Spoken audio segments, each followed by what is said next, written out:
ನಮಃ. ಹರಿ ಓಂ. ಜನ್ಮಾದ್ಯಸ್ಯ ಯತೋನ್ಮಯಾದಿತರತಶ್ಚಾರ್ಥೇಷು ವಿಘ್ನಸ್ವರಾಟ್ ತೇನೇ ಬ್ರಹ್ಮ ಹೃದಯ ಆದಿಕವಯೇ ಮುಹ್ಯಂತಿ ಯಂ ಸೂರಯಃ ತೇಜೋ ವಾರಿಮೃದಾಂ ಯಥಾ ವಿನಿಮಯೋ ಯತ್ರ ತ್ರಿಸರ್ಗೋ ಮೃಷಾ ಧಾಮ್ನಾ ಸ್ವೇನ ಸದಾ ನಿರಸ್ತಗುಹಕಂ ಸತ್ಯಂ ಪರಂ ಧೀಮಹಿ ಜಯತಿ ಹರಿರಚ್ಯಃ ಸರ್ವದೇವೈಕವಂದ್ಯಃ ಪರಮಗುರುರಭೀಷ್ಟಾವಾಪ್ತಿತಃ ಸಜ್ಜನಾನಾಂ ನಿಖಿಲಗುಣಗಣಾರ್ಣೋ ನಿತ್ಯನಿರ್ಮುಕ್ತದೋಷಃ ಸರಸಿಜನೇನೋऽಸೌ ಶ್ರೀಪತಿರ್ಮಾನದೋ ನಃ. ಚಕ್ರಂ ಯಸ್ಯ ಭುಜಾಗ್ರಮೇತ ಲಲಿತಂ ವಿದ್ಯುತ್ಪ್ರಭಂ ರಾಜತೆ ಶಂಖೋ ಯಸ್ಯ ವಿರಾಜತೆ ಕರತಳೆ ಸಂಪೂರ್ಣಚಂದ್ರಪ್ರಭಃ ಮಾಲಾ ಯಸ್ಯ ಸಚಂಪಕಾ ಸತಿಲಕಾ ಶಾಶೋಕನೀಲೋತ್ಪಲ ಸೋಸ್ಮಾನ್ ಪಾತು ಷಡರ್ಧವಿಕ್ರಮಗತಿ ತ್ರೈಲೋಕ್ಯನಾಥೋ ಹರಿಃ. ನಾರಾಯಣಂ ಸುರಗುರುಂ ಜಗದೇಕನಾಥಂ ಭಕ್ತಪ್ರಿಯಂ ಸಕಲಲೋಕನಮಸ್ಕೃತಂ ಚ ತ್ರೈಗುಣ್ಯವರ್ಜಿತಮಜಂ ವಿಭವಾದ್ಯಮೇಷಂ ವಂದೇ ಭವಘ್ನಮಮರಾಸುರಸಿದ್ಧವಂದ್ಯಂ. ಪ್ರಥಮೋ ಹನುಮಾನ್ ಮದ್ವಿತೀಯೋ ಭೀಮ್ಯೇವ ಚ ಪೂರ್ಣಪ್ರಜ್ಞತೃತೀಯಸ್ತು ಭಗವತ್ಕಾರ್ಯಸಾಧಕಃ. ಕಾಮಧೇನುರ್ಯಥಾ ಪೂರ್ವಂ ಸರ್ವಾಭೀಷ್ಟಫಲಪ್ರದ ತಥಾ ಕಲೌ ವಾದಿರಾಜ ಶ್ರೀಪಾದೋ ಭೀಷ್ಟದಸ್ಸದಾಂ. ಭವತಿ ತನುಭಾವಾ ಜಡಮಕೋಪಿ ವಾಗ್ಮಿ ಜಡಮತಿರಪಿ ಜಂತುರ್ಜಾಯತೆ ಪ್ರಾಜ್ಞಮೌಲಿಃ ಸಕಲವಚನಚೇತೋ ದೇವತಾ ಭಾರತೀ ಸಾ ಮಮ ವಚಸಿ ನಿಧತ್ತಾಂ ಸನ್ನಿಧಿಂ ಮಾನಸೇ ಚ. ನಾರಾಯಣಂ ನಮಸ್ಕೃತ್ಯ ನರಂ ಚೈವ ನರೋತ್ತಮಂ ದೇವೀಂ ಸರಸ್ವತೀಂ ವ್ಯಾಸಂ ತತೋ ಜಯಮುದೀರಯೇ. ಸ್ವಸ್ತ್ಯಸ್ತು ಸತಾಂ ಸನ್ಮಂಗಲಾನಿ ಭವಂತು. ಹರಿವಂಶದಲ್ಲಿ ಶ್ರಾದ್ದದ ಮಹತ್ವವನ್ನೆಲ್ಲ ಹೇಳಿದ ಬಳಿಕ ವಂಶದ ಚರಿತ್ರೆಯನ್ನು ಹೇಳ್ತಾ ಇದ್ದಾರೆ. ಮಧ್ಯದಲ್ಲಿ ಎಲ್ಲ ಪ್ರಶ್ನೆಗಳನ್ನು ಮಾಡಿದ್ದಕ್ಕೆ ಉತ್ತರಗಳನ್ನು ಕೊಡ್ತಾ ವಂಶ ವಿಸ್ತಾರವನ್ನು ಹೇಳ್ತಾ ಇದ್ದಾರೆ. ವಿಶ್ವಕ್ಸೇನಸ್ಯ ಪುತ್ರೋಭೂತ್ ದಂಡಸೇನೋ ಮಹೀಪತಿ ಭಲ್ಲಾಟಶ್ಚ ಕುಮಾರೋಭೂತ್ ರಾಧೇಯೇನ ಹತೋರಣೆ ಅಂತ ವಿಶ್ವಕ್ಸೇನನ ಮಗ ಭೀಷ್ಮಾಚಾರ್ಯರು ಹೇಳ್ತಾ ಇದ್ದಾರೆ. ಮಹೀಪತಿ ಅಂತ ಒಬ್ಬ ಇದ್ದ, ಅವನೇ ದಂಡಸೇನ ಭಲ್ಲಾಟ ಅಂತ. ಆ ಭಲ್ಲಾಟನಿಗೆ ವಿಶ್ವಕ್ಸೇನ ಎನ್ನುವವನು, ವಿಶ್ವಕ್ಸೇನನ ಮಗ ರಾಧೇಯನೆನಿಸಿದ ಕರ್ಣ ಇದ್ದಾನಲ್ಲ, ಅವನಿಂದ ಯುದ್ಧದಲ್ಲಿ ಹತನಾಗ್ತಾನೆ. ದಂಡಸೇನಾತ್ಮಜ ಶೂರೋ ಮಹಾತ್ಮ ಕುಲವರ್ಧನ ಭಲ್ಲಾಟಪುತ್ರೋ ದುರ್ಭದ್ರಭವಚ್ಚಯುಧಿಷ್ಠಿರ. ದಂಡಸೇನನ ಮಗ ಅವನು ಶೂರ ಅಂತ. ಹೇಗೆ ಕುಲವರ್ಧನ, ವಂಶವನ್ನು ವಿಸ್ತಾರ ಮಾಡುವಂತಹ ಕುಲವರ್ಧನ ಆತ. ಹಾಗಾಗಿ ಈ ಭಲ್ಲಾಟ ಪುತ್ರ ಎನ್ನುವನು ಅವನು ಮಾತ್ರ ದುರ್ಬುದ್ಧಿ ಉಳ್ಳವನಾಗಿದ್ದ. ಸತೇಷಾಂ ಅಭವದ್ರಾಜ ನೀಪಾನಾಂ ಅಂತಕನ್ ನೃಪಃ ಉಗ್ರಾಯುಧೇನ ವೀರೇಣ ಸರ್ವೇ ನೀಪಾ ವಿನಾಶಿತಾಃ. ಆ ವಂಶದಲ್ಲಿಯೇ ಉಗ್ರಾಯುಧ ಅಂತ ಒಬ್ಬ ರಾಜ ಹೊಂದ. ಆತ ಯಾರು ಕೇಳಿದರೆ ನೀಪರನ್ನು ಸಂಹಾರ ಮಾಡಿದವ. ಆ ವೀರನಾದ ಉಗ್ರಾಯುಧ ಉಂಟಲ್ಲ, ಆ ನೀಪ ಎಷ್ಟು ಜನ ಕೇಳಿದರೆ 100 ಮಂದಿ ರಾಜರಿದ್ದರು ನೀಪರು, ಅವರನ್ನೆಲ್ಲ ನಾಶ ಮಾಡಿದವ. ಜನಮೇಜಯನೇ ಉಗ್ರಾಯುಧ ಆಗ್ತಾನೆ ಅಂತ ಮುಂದೆ ಕೊಡ್ತಾರೆ. ಉಗ್ರಾಯುಧೋ ಮದತ್ಸಿಕ್ತೋ ಮಯಾ ವಿನಿಹಿತೋ ಯುಧೇ ದರ್ಪಾನ್ವಿತೋ ದರ್ಪರುಚಿ ಸತತಂಚಾನಯೇ ರತಃ. ಉಗ್ರಾಯುಧ ಭೀಷ್ಮನಾದ ನನ್ನಿಂದ ಹತನಾದವ. ಯಾಕೆ ಕೇಳಿದರೆ ಉಗ್ರಾಯುಧ ಯಾವಾಗಲೂ ಕೂಡ ದರ್ಪಾನ್ವಿತೋ ದರ್ಪರುಚಿ ಅಂತ, ಯಾವಾಗಲೂ ದುರ್ವರ್ತನೆಯಿಂದ ಕೂಡಿದವ ಆಗಿದ್ದ, ಯಾವಾಗಲೂ ಕೂಡ ಅಹಂಕಾರದಿಂದೇ ಇರ್ತಾ ಇದ್ದ. ಹಾಗಾಗಿ ಅವನನ್ನು ನಾನೇ ಕೊಂದಿದ್ದೇನೆ ಅಂತ ಭೀಷ್ಮಾಚಾರ್ಯರು ಹೇಳ್ತಾರೆ. ಆಗ ಯುಧಿಷ್ಠಿರ ಪ್ರಶ್ನಿಸ್ತಾರೆ, ಉಗ್ರಾಯುಧ ಕಸ್ಯ ಸುತಃ ಕಸ್ಮಿನ್ ವಂಶೇ ಸಚಜ್ಞಿವಾನ್ ಕಿಮರ್ಥಂಚೈವ ಭವತ ನಿಹತಸ್ತದ್ವದಸ್ವಮಿ. ಉಗ್ರಾಯುಧ ಅಂತ ಹೇಳಿದ್ರವ ಯಾರ ಮಗ, ಯಾರ ವಂಶದಲ್ಲಿ ಹುಟ್ಟಿದ, ಯಾವ ಕಾರಣಕ್ಕೋಸ್ಕರವ ನೀಪರನ್ನು ಕೊಂದ, ನನಗೆಲ್ಲ ತಿಳಿಸಿಕೊಡಬೇಕು ಅಂತ. ಆಗ ಭೀಷ್ಮರು ಹೇಳ್ತಾರೆ, ಅಜಮೀಢತ್ಯದಾಯೋಧೋ ವಿದ್ವಾನ್ ರಾಜ ಯವೀನರಃ ಧೃತಿಮಾಂಸ್ತಸ್ಯ ಪುತ್ರತ್ವ ಸತ್ಯಧೃತಿಸ್ಸುತಃ. ಅಜಮೀಢ ಅಂತ ಇದ್ದಾನೆ, ಅವನು ವಿದ್ವಾಂಸನಾಗಿದ್ದ. ಅವನಿಗೆ ಯವೀನರ ಅಂತ ಒಬ್ಬ ರಾಜ ಮಗನಾಗಿ ಹುಟ್ಟಿಕೊಳ್ತಾನೆ. ಆ ಯವೀನರ ಮಗನು ಧೃತಿಮಾನ್, ಧೃತಿಮಾನಿನ ಮಗನೇ ಸತ್ಯಧೃತಿ. ಜಜ್ಞೆ ಸತ್ಯಧೃತೆ ಪುತ್ರ ದೃಢನೇಮಿ ಪ್ರತಾಪವಾನ್ ದೃಢನೇಮಿ ಸುತಶ್ಚಾಪಿ ಸುಧರ್ಮ ನಾಮ ಪಾರ್ಥಿವಃ ಆಸೀತ್ ಸುಧರ್ಮೇಣ ಪುತ್ರೋ ಸಾರ್ವಭೌಮ ಪ್ರಜೇಶ್ವರ ಸಾರ್ವಭೌಮ ಇತಿ ಖ್ಯಾತಃ ಪೃಥಿವ್ಯಾಂ ಏಕರಾಟ್ಸದ. ಸತ್ಯಧೃತಿಯ ಮಗನೇ ಪ್ರತಾಪವಂತನಾದವ ದೃಢನೇಮಿ. ಈ ಈ ದೃಢನೇಮಿಯ ಮಗ ಸುಧರ್ಮ, ಸುಧರ್ಮನ ಮಗ ಸಾರ್ವಭೌಮ. ಪೃಥಿವಿಯಲ್ಲಿ ಸಾರ್ವಭೌಮ ಅಂತ ಪ್ರಸಿದ್ಧ ರಾಜ ಆಗಿದ್ದ ಈತ. ತಸ್ಯಾನ್ವಯೇ ಮಹತಿ ಮಹಾನ್ ಪೌರವಂದನಃ ಮಹತಶ್ಚಾಪಿ ಪುತ್ರಸ್ತು ರಾಜ ಋಗ್ಮರಥ ಸ್ಮೃತಃ ಪುತ್ರೋ ಋಗ್ಮರಥಸ್ಯಾಪಿ ಸುಪಾರ್ಶ್ವೋ ನಾಮ ಪಾರ್ಥಿವಃ ಸುಪಾರ್ಶ್ವತನಯಶ್ಚಾಪಿ ಸುಮತಿರ್ನಾಮ ಧಾರ್ಮಿಕಃ ಸುಮತೇರಪಿ ಧರ್ಮಾತ್ಮ ಸನ್ನತಿರ್ನಾಮ ವೀರ್ಯವಾನ್ ತಸ್ಯೈವ ಸನ್ನತೆ ಪುತ್ರಃ ಕಾರ್ತೋ ನಾಮ ಮಹಾಬಲಃ. ಅವರ ಶ್ರೇಷ್ಠ ವಂಶದಲ್ಲಿ ಅಂದರೆ ಸಾರ್ವಭೌಮನ ಶ್ರೇಷ್ಠ ವಂಶದಲ್ಲಿ ಪೌರವನಂದನ ಅಂತ ಒಬ್ಬ ರಾಜ. ಆ ಪೌರವನಂದನಿಗೆ ಮಹತ ಅಂತ ಮಗ, ಆ ಮಹತನಿಗೆ ರುಗ್ಮರಥ, ರುಗ್ಮರಥನಿಗೆ ಸುಪಾರ್ಶ್ವ, ಸುಪಾರ್ಶ್ವನ ಮಗನಾಗಿ ಬಂದವ ಸುಮತಿ ಅಂತ. ಆ ಸುಮತಿಗೆ ಹೇಳಬೇಕಾದ್ರು ಧಾರ್ಮಿಕ ಅಂತ ಕೊಡ್ತಾರೆ. ಹಾಗಾಗಿ ಸುಮತಿರ್ ನಾಮಧಾರ್ಮಿಕ, ಒಳ್ಳೆಯ ಧರ್ಮದಲ್ಲಿ ನಿಷ್ಠೆ ಇದ್ದವನಾಗಿದ್ದ. ಆ ಸುಮತಿ ಎನ್ನುವ ರಾಜನಿಗೆ ಸನ್ನತಿ ಅಂತ ಒಬ್ಬ ಮಗ ಹುಟ್ಟಿಕೊಳ್ತಾನೆ. ಅವನು ಹೇಗೆ ಕೇಳಿದರೆ ವೀರ್ಯವಂತನಾದವ ಅಂತ ಕೊಡ್ತಾರೆ. ಆ ಸನ್ನತಿಯ ಮಗನೇ ಮಹಾಬಲಿಷ್ಠನಾದ ಕಾರ್ತ. ಹಿರಣ್ಯನಾಭ ಶಿಷ್ಯಸ್ತು ಕೌಶಲಸ್ಯ ಮಹಾತ್ಮನಃ ಚತುರ್ವಿಂಶತಿಧಾ ತೇನ ಪ್ರೋಕ್ತ ಸಾಮಸಂಹಿತಾ. ಈ ಕಾರ್ತನ ಮಗ ಅವ ಹಿರಣ್ಯನಾಭ, ಮಹಾತ್ಮನಾದ ಪಂಡಿತನಾದಂತಹ ಹಿರಣ್ಯನಾಭ ಅಂತ ಕೊಡ್ತಾರೆ. ಇವನೇ ಸಾಮಸಂಹಿತೆಯನ್ನು 24 ಪ್ರಕಾರವಾಗಿ ವಿಭಾಗ ಮಾಡಿದವ ಅಂತ. ಸಹಸ್ರವರ್ತ್ಮ ಸಾಮ ಅಂತ ಋಗ್ವೇದ ಅದು 12 ಆದರೆ ಯಜುರ್ವೇದ 100, ಸಾಮವೇದ 1000 ಅಂತ. ಅದರಲ್ಲಿ 24 ಬಗೆಯಾಗಿ ತಾನು ಪ್ರಕಾರಗಳನ್ನು ಮಾಡಿದವನೇ ಈ ಹಿರಣ್ಯನಾಭ ಅಂತ ಕೊಡ್ತಾರೆ. ಸ್ಮೃತಾಸ್ತೆ ಪ್ರಾಚ್ಯ ಸಾಮಾನಃ ಕರ್ತ ನಾಮ್ಯಃ ಕಾಮಗಾಃ ಕಾರ್ತಿರುಗ್ರ ಯುಧಸ್ಸೋ ವೈ ಖರಃ ಪೌರವನಂದನಃ.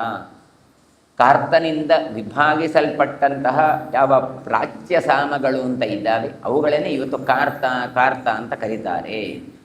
ಪುರುವಂಶದಲ್ಲಿ ಕಾರ್ತನಿಗೆ ಉಗ್ರಾಯುಧ ಅಂತ ಮಗ ಹುಟ್ಟುತ್ತಾನೆ. ಆ ಪುರುವಂಶದಲ್ಲಿ ಈತನೇ ಖರ ಅಂತ ತಾನು ಪ್ರಸಿದ್ಧನಾಗಿದ್ದಾನೆ. ಬಭೂವ ಯೇನ ವಿಕ್ರಮ್ಯ ಪೃಷತಸ್ಯ ಪಿತಾಮಹ ನೀಪೋ ನಾಮ ಮಹಾರಾಜ ಪಂಚಾಲಾಧಿ ಪತಿರ್ಹತಃ. ಇನ್ನು ಪೃಷತ ಅಂತ ಇದ್ದಾನೆ, ಅವನ ಅಜ್ಜನೇ ಪಾಂಚಾಲದ ದೊರೆಯಾದಂಥ ನೀಪ ಅಂತ.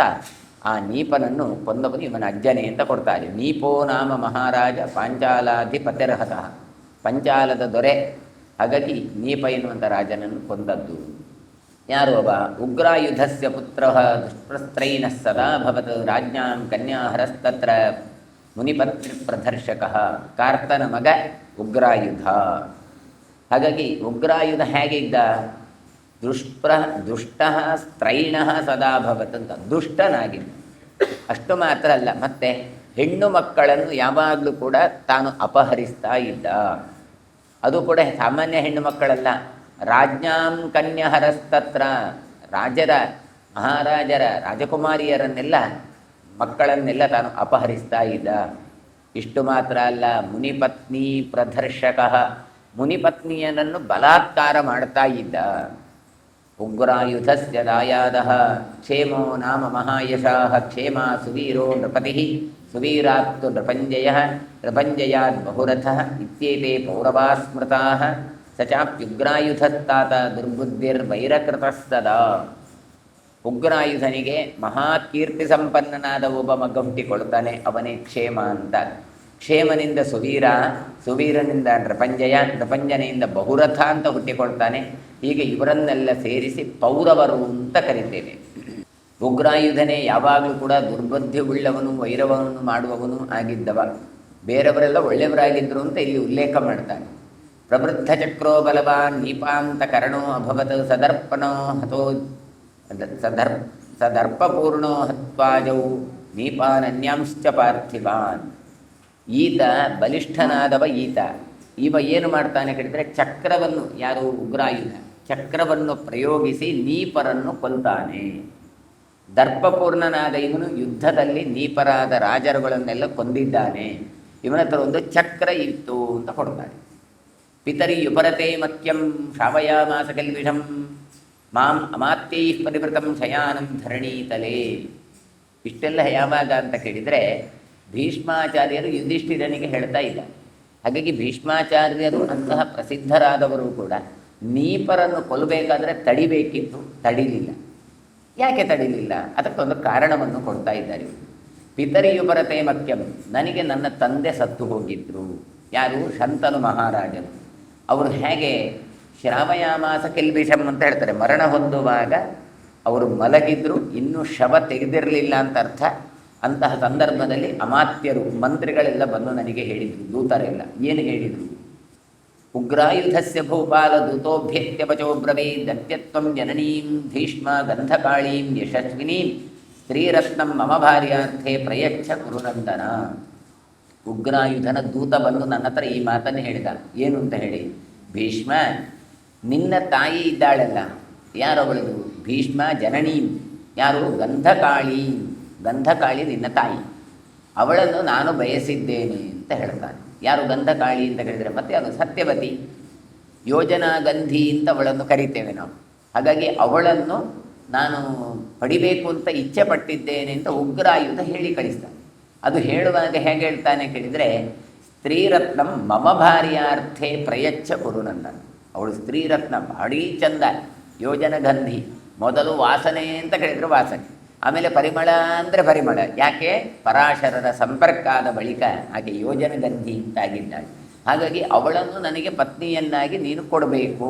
ನೋಡಿ, ಗಂಡ ಸತ್ತು ಹೊತ್ತು ಆಗಲಿಲ್ಲ ಶಂತನು ಮಹಾರಾಜನು, ಅಂಥದ್ರಲ್ಲಿ ಅವನ ಪತ್ನಿಯನ್ನು ನನಗೆ ಕಳಿಸಿಕೊಡುವಂತ ಭೀಷ್ಮಾಚಾರ್ಯರಿಗೆ ದೂತರ ಹತ್ರ ಹೇಳಿ ಕಳಿಸ್ತಾರೆ. ಲೋಕದಲ್ಲಿ ಹೇಗೆ ಹೇಗೆ ಜನಗಳು ಇರ್ತಾರೆ ಕೇಳಿದರೆ, ಈ ರೀತಿಯಾಗಿ ಇದ್ದಾರೆ ಕೇಳಿದರೆ ಖಂಡಿತ ಲೋಕದಲ್ಲಿ ಎಲ್ಲ ರೀತಿಯಾದ ಒಂದು ವ್ಯವಸ್ಥೆಗಳು ಇದೆ ಅಂತ ಕೊಡ್ತಾರೆ. ಇತಿಹಾಸದಲ್ಲೂ ಈಗಲೂ ಕೂಡ ನಮ್ಮೂರಲ್ಲಿ ಒಂದು ಘಟನೆ ನಡೆದದ್ದನ್ನು ನೋಡಿದ್ದೆ. ಪಾಪ ಹೆಣ್ಣು ಮಕ್ಕಳು, ಅವರಿಗೆ 2-3 ಗಂಡು ಮಕ್ಕಳು, ಒಂದಿಷ್ಟು ಹೆಣ್ಣು ಮಕ್ಕಳು. ತಾವು ತಾಯಿ ಸಾಯ್ತಾರೆ ಅಂತ ಮರಣಶಯ್ಯೆಯಲ್ಲಿರುವಾಗ, ಇನ್ನೂ ಸಾಯಲಿಲ್ಲ, ಪ್ರಜ್ಞೆ ಇದೆ, ಆವಾಗಲೇ ಮಕ್ಕಳೆಲ್ಲ ಬಂದು ಇದು ಬಳೆ ನನಗೆ, ಇದು ಕಿವಿದ್ದು ನನಗೆ, ಇದು ಕರಿಮಣಿ ನನಗೆ, ಇದು ಬೇಕೆ ಅಂತ ಹೇಳದದ್ದು ಘಟನೆಗಳು ಇದ್ದಾವೆ. ಹಾಗಾದರೆ ಲೋಕದಲ್ಲಿ ಎಲ್ಲ ರೀತಿಯಾದಂಥ ವ್ಯವಸ್ಥೆಗಳು ಇದ್ದಾವೆ. ಇನ್ನೇನು ಸತ್ತು ಹೆಣ ತೆಗಿಲಿಲ್ಲ, ಅಷ್ಟರವರೆಗೆ ಉಗ್ರಾಯುಧ ಹೇಳಿ ಕಳಿಸಿದ್ದಾನೆ, ಈಕೆ ಬಹಳ ಚಂದ ಇದ್ದಾಳೆ, ಬಹಳ ಪರಿಮಳ ಬರ್ತಾ ಇದ್ದಾಳೆ, ಅವಳನ್ನು ನನಗೆ. ಅದು ಕೂಡ ಹೇಳಿ ಕಟ್ಟದ್ದು ಯಾರಿಗೆ? ಭೀಷ್ಮಾಚಾರ್ಯರಿಗೆ. ಹೇಗೆ ಹೇಳಿದ್ದು ಕೇಳಿದರೆ, ಮಮ ಭಾರ್ಯಾರ್ಥ ಯಾರ್ದು ಕೇಳಿದರೆ, ಅದ್ಯತ್ವಂ ಜನನೀಂ ಭೀಷ್ಮ. ನೋಡು, ನಿನ್ನ ತಾಯಿಯನ್ನು ಕಳಿಸಿಕೊಡು ಅಂತ. ಅಂದರೆ ಲೋಕದಲ್ಲಿ ನೀವು ಎಷ್ಟೆಲ್ಲ ಕೆಟ್ಟ ಚಿಂತನೆಗಳು ಇರಬಹುದು, ಆ ಚಿಂತನೆ ಎಲ್ಲ ಉಗ್ರಾಯುಧನಲ್ಲಿ ತೋರಿಸಿಕೊಡ್ತಾ ಇದ್ದಾರೆ. ಇವತ್ತು ಕೂಡ ಅಂತಹ ಘಟನೆಗಳನ್ನು ನಾವು ಚಲನಚಿತ್ರಗಳಲ್ಲೆಲ್ಲ ನೋಡ್ತೇವೆ. ಆ ಚಲನಚಿತ್ರಕ್ಕೆ ಸ್ಫೂರ್ತಿ ಯಾವುದು ಕೇಳಿದರೆ ನಮ್ಮ ಈ ಪುರಾಣಗಳೇ ಸ್ಫೂರ್ತಿ, ಮತ್ತೆ ಯಾವುದೂ ಅಲ್ಲ. ಹಾಗಾಗಿ ಏವಂ ರಾಜ್ಯಂ ಧನಂ ಕ್ರೀತಂ ಬಲಾನಿ ಚ ನ ಸಂಶಯ ಪ್ರದಾಸ್ಯಾಮಿ ಯಥಾ ಕಾಮ ಮಹಂ ವೈ ರತ್ನಭಾಗ್ಭುವಿ. ಏನು ಹೇಳ್ತಾ ಇದ್ದಾನೆ? ನೀನು ಹೀಗೆ ಮಾಡಿದಲ್ಲಿ ನಿನಗೆ ಶ್ರೇಷ್ಠವಾದ ರಾಜ್ಯವನ್ನು ನಾನು ಕೊಡ್ತೇನೆ, ಸೈನಿಕರನ್ನು ಕೊಡ್ತೇನೆ, ಬಲವನ್ನು ನಿನಗೆ ತುಂಬುತ್ತೇನೆ, ಇದರಲ್ಲಿ ಯಾವ ಸಂಶಯವೂ ಬೇಡ. ಈ ಭೂಮಿಯಲ್ಲಿ ಸಮಸ್ತ ರತ್ನಗಳನ್ನು ಹೊಂದಿದವರು ಒಬ್ಬರು ಇದ್ದಾರೆ ಕೇಳಿದರೆ ಅದು ನಾನೇ. ನೋಡಿ, ದರ್ಪ ಅಹಂಕಾರಗಳೆಲ್ಲ. ಹಾಗಾಗಿ ನಿನಗೆ ಇಷ್ಟ ಬಂದದನ್ನು ನಾನು ದಾನ ಮಾಡ್ತೇನೆ ಅಂತ ಹೇಳ್ತಾನೆ. ಯಥಾ ಕಾಮ ಮಹಂ ವೈ, ನಾನು ನಿನಗೆ ಏನು ಬೇಕು ಅದನ್ನು ಕೊಡ್ತೇನೆ ಅಂತ ಹೇಳ್ತಾ ಇದ್ದಾನೆ ಉಗ್ರಾಯುಧ. ಮಮ ಪ್ರಜ್ವಲಿತಂ ಚಕ್ರಂ ನಿಶಮ್ಯೇದಂ ಸುದುರ್ಜಯಂ ಶತ್ರವೋ ವಿದ್ರವಂತ್ಯಾಯೋ ದರ್ಶನ ದೇವಪಾರ್ಥಿವ. ಮತ್ತೆ ಹೇಳ್ತಾವನೆ, ನೋಡು, ನನಗೆ ಕೊಡದೇ ಇದ್ರೆ ಏನಾದೀತು ಗೊತ್ತಾ? ಏನು? ನನ್ನ ಬಳಿ ಉರಿಯುವಂತಹ ಜಾಜ್ವಲ್ಯಮಾನವಾದ ಒಂದು ಚಕ್ರವುಂಟು, ಆದ್ದರಿಂದ ಯಾರೂ ಕೂಡ ನನ್ನನ್ನು ಸೋಲಿಸ್ಲಿಕ್ಕೆ ಬರೋದಿಲ್ಲ. ನನ್ನ ಚಕ್ರ ಇರುವ ವಿಚಾರ ತಿಳಿದು ಎಷ್ಟೋ ಜನ ಚಕ್ರವರ್ತಿಗಳೆಲ್ಲ ಓಡಿ ಹೋಗಿದ್ದಾರೆ ಅಂತ ಹೇಳಿ. ಶತ್ರುವೋ ವಿದ್ರವಂತ್ಯಾಜವು ದರ್ಶನಾದೇವ ಪಾರ್ಥಿವ. ನನ್ನ ಹತ್ರ ಚಕ್ರ ಇರುವ ಕಥೆ ಕೇಳಿಯೇ ಓಡಿ ಹೋದದ್ದುಂಟು. ನನ್ನ ಎದುರಿಸಿದ ಬಿಡಿ, ನನ್ನ ಮುಖ ನೋಡಿದ್ದಿಲ್ಲ, ಅವರ ಹತ್ರ ಆ ವೆಪನ್ಸ್ ಉಂಟು ಅಂತೇಳಿ ಓಡಿ ಹೋದದ್ದುಂಟು ಅಂತ ತನ್ನನ್ನು ತಾನು ಕೊಚ್ಚಿಕೊಳ್ತಾ ಇದ್ದಾನೆ. ಆದ್ದರಿಂದ ನೋಡಿ, ಜಗತ್ತಿನಲ್ಲಿ ಒಳ್ಳೆಯ ವಸ್ತು ಒಳ್ಳೆಯವರ ಹತ್ರ ಸಿಕ್ಕಿದರೆ ಮಾತ್ರ ಅದು ಒಳ್ಳೆಯದಾಗತ್ತೆ. ಆ ಕೆಟ್ಟ ವಸ್ತು, ಕೆಟ್ಟ ವ್ಯಕ್ತಿಗಳಲ್ಲಿ ಆ ವಸ್ತುಗಳು ಸಿಕ್ಕಿದ್ರೆ ಏನೆಲ್ಲ ಆಗತ್ತೆ? ಸಮುದ್ರ ಮಥನದ ಘಟನೆ ನೋಡಿ. ಸಮುದ್ರ ಮಥನ ಆಗಬೇಕಾದ್ರೆ ಏನು ಹೇಳ್ತಾರೆ? ದೇವತೆಗಳೆಲ್ಲ ಬಂದು ಹೇಳ್ತಾರೆ ಬಲಿಯಾದಿ ಚಕ್ರವರ್ತಿಗಳ ಹತ್ರ, ನೀವೂ ಬನ್ನಿ, ನಾವಿಬ್ಬರೂ ಸೇರಿ ಸಮುದ್ರ ಮಥನ ಮಾಡುವ, ಅಮೃತ ಸಿಗ್ತದೆ, ಆ ಅಮೃತವನ್ನು ಹಂಚಿಕೊಳ್ಳೋಣ ಅಂತ. ಸರಿ, ಇಬ್ಬರು ಮಥನ ಮಾಡಿದರು. ಒಂದು ಬಾಲದಲ್ಲಿ ಒಬ್ಬರು ಹಿಡಿದ್ರು, ಮತ್ತು ಬಾಯಿಯಲ್ಲಿ ಹಿಡಿದ್ರು, ಮಥನ ಆಯಿತು, ಅಮೃತ ಬಂತು. ಆದರೆ ಮತ್ತೇನಾಯಿತು? ಅಮೃತವನ್ನು ಕೊಟ್ಟ ಮಾತಿನ ಪ್ರಕಾರ ಆ ಅಸುರರಿಗೆ ಕೊಡಬೇಕು. ಆದರೆ ಕೊಟ್ಟರೆ ಏನಾಗ್ತಾ ಇತ್ತು? ಅಲ್ಲಿ ಏನು ಮಾಡ್ತಾರೆ? ಮೋಹಿನಿಯಾಗಿ ಬಂದು, ಅದು ಸ್ವರ್ಭಾನು ಎನ್ನುವ ತಾನು ತಪಸ್ಸು ಮಾಡಿದ್ದ, ಹಾಗಾಗಿ ಅವನಿಗೆ ಸಿಕ್ಕಬೇಕು ಅಂತ ಸಂಕಲ್ಪ ಇತ್ತು, ಹಾಗಾಗಿ ಬಡಿಸಿದ್ದಲ್ಲಿ. ಈಗ ನೋಡಿ ಘಟನೆ ನೋಡಿ, ದೇವತೆಗಳದ್ದು ಒಂದು ಲೈನ್, ಅಸುರರದ್ದು ಒಂದು ಲೈನಲ್ಲಿ ಕೂತಿದ್ದಾರೆ. ಕೂತ್ಕೊಳ್ಬೇಕಾದ್ರೆ ಮೋಹಿನಿ ಬಂದಿದ್ದಾಳೆ. ಮೋಹಿನಿ ಬಂದ ಕೂಡಲೇ ಎಲ್ಲ ಹೇಳಿದ್ದಾರೆ, ಅಮ್ಮ ನೀನು ಬಡಿಸಬೇಕು ಬಡಿಸಬೇಕು, ನೀನೇ ಬರಬೇಕು ಅಂತ. ಹಾಗೆ ಏನು ಹೇಳ್ತಾಳೆ, ನಾನು ಬಡಿಸೋದಕ್ಕೆ ತೊಂದರೆ, ನಾನು ಹೇಳಿದಾಗೆ ಕೇಳಬೇಕು, ಮತ್ತು ಅದು ಯಾಕೆ ಇದು ಯಾಕೆ ಅಂತ ಪ್ರಶ್ನೆ ಮಾಡಬಾರ್ದು ಅಂತ ಹೇಳ್ತಾಳೆ. ಆದರೂ ಕೂಡ ಅದೆಲ್ಲ ಒಪ್ಪಿದ್ರು. ಯಾಕೆ ಕೇಳಿದರೆ ಕಾಮಾತುರಾಣ ನಭಯ, ಆ ಕಾಮ ಬರುವಾಗ ಏನು ಹೇಳಿದ್ರು ಅದು ಆಗ್ಬೋದಪ್ಪ ಅಂತ. ಅಲ್ಲ ನೀವು ನನ್ನ ಮಕ್ಕಳನ್ನು ಜಾಬಿಗೆ ಕಳಿಸ್ತೀರಾ, ಎಲ್ಲ ಕಳಿಸುವ. ಅಲ್ಲ ಅವಳಿಗೆ ಬಂಗಾರ ಹಾಕ್ತೀರಾ, ಎಲ್ಲ ಹಾಕ್ಬೋದು, ಎಲ್ಲದಕ್ಕೂ ಎಸ್ ಎಸ್ ಎಸ್ ಅಂತ ಹೇಳಿದರು. ಒಂದು ಸಲ ಬರುವವರಿಗೆ ಬಂದ ನಂತರ ಮತ್ತೇನು ಇಲ್ಲ. ಹಾಗೆ ಇಲ್ಲಿ ಕೂಡ ಕೊಡ್ತೇನೆ ಅಂತ ಮಾತನ್ನು ಹೇಳ್ತಾಳೆ. ಸರಿ ಅಂತ ಕೂತ್ಕೊಳಿಸಿದ್ದು ಎಲ್ಲ ದೇವತೆಗಳಿಗೆ ಬಡಿಸಿ ಬರುವಾಗ ಮೋಹಿನಿ ಭಗವದ್ ಅವತಾರ, ಭಗವಂತನೇ ತಾನು ಸ್ತ್ರೀ ರೂಪದಲ್ಲಿ ಬಂದವ. ಏನು ಅಲ್ಲಿ ಸ್ವರ್ಭಾನು ಕೂತಿದ್ದಾನೆ, ಆತ ಅಸುರ ಅಂತ ಗೊತ್ತಿಲ್ವಾ? ಆಚೆ ಸೂರ್ಯ, ಈ ಕಡೆ ಚಂದ್ರ ಇದ್ದಾರೆ, ಅವರಿಬ್ಬರ ಮಧ್ಯದಲ್ಲಿ ಕೂತದ್ದು. ಇವರಿಗಾದರೂ ನೋಡಿ ಬೇರೆ ಜಾತಿಯವ ಬಂದು ಕೂತಿದ್ದಾನೆ, ಹೇಳ್ಬಹುದಿತ್ತು ಇವ ರಾಕ್ಷಸ ಜಾತಿಯವ ಇದ್ದಾನೆ, ದೇವ ಜಾತಿಯವಲ್ಲ ಅಂತ. ಯಾವಾಗ ಹೇಳಿದ್ದು? ಅಮೃತ ಅವನ ಕೈಗೆ ಬಿದ್ದ ಮೇಲೆ ಕುತ್ತಿಗೆಯಲ್ಲಿ ಕುಣಿಯುವವರೆಗೆ ಹೇಳಿಲ್ಲ. ಅದರ ನಂತರ ಹೀಗೆ ಹೀಗೆ ಹೀಗೆ ಆ್ಯಕ್ಷನ್ ಮಾಡಿ ಇವನು ಅವರಲ್ಲ ನಮ್ಮವರಲ್ಲ ಅಂತ ಹೇಳಿ ಆಮೇಲೆ ಏನು ಮಾಡು, ಅದು ಕೂಡ ಹೇಗೆ, ಮೊದಲು ಸೂರ್ಯನಿಗೆ ಬಡಿಸಿ, ಆಮೇಲೆ ಸ್ವರ್ಭಾನುವಿಗೆ ಬಡಿಸಿ, ಆಮೇಲೆ ಚಂದ್ರನಿಗೆ ಬಡಿಸಿ ಆಗಿದೆ. ಬಡಿಸಿದ ಮೇಲೆ ಗೊತ್ತಾಗತ್ತೆ, ಓ ಇದು ಮಧ್ಯದಲ್ಲಿರೋದು ಸ್ವರ್ಭಾನು ದೇವತೆಯಲ್ಲ ಅಂತ. ಹಾಗಾಗಿ ಸ್ವರ್ಭಾನುವಿನ ತಲೆಯನ್ನು ತನ್ನ ಚಕ್ರವನ್ನಾಗಿ, ಚೌಟನ್ನೇ ಚಕ್ರವನ್ನಾಗಿ ಕಡಿದಾಗ ಅಮೃತ ಬಿಂದು ಆ ದೇಹದಲ್ಲಿ, ಆ ತಲೆಗೆ ಹೋದದ್ದೇ ಕುತ್ತಿಗೆವರೆಗೆ ಹೋಗಿದೆ, ಕೆಳಗೆ ಹೋಗಲಿಲ್ಲ, ನಾಶ ಆಯಿತು. ಆದರೆ ದೇಹ ಅದ್ಯಾಪಿ ಇವತ್ತು ಕೂಡ ಕೆಳಗಿನ ಭಾಗ ಕ್ಷೀರಸಾಗರದಲ್ಲಿ ತೇಲ್ತಾ ಉಂಟು, ಮೇಲಿನ ಭಾಗ ಅಮೃತ ಮತ್ತು ಚಕ್ರದ ಸಂಪರ್ಕ ಆದದ್ರಿಂದ ಅತ್ಯಂತ ಪವಿತ್ರ ಆಯಿತು. ಅಲ್ಲಿಯೇ ರಾಹು, ಅಲ್ಲಿಯೇ ಕೇತು ಅಂತ ವಾದಿರಾಜರು ಹೇಳ್ತಾರೆ.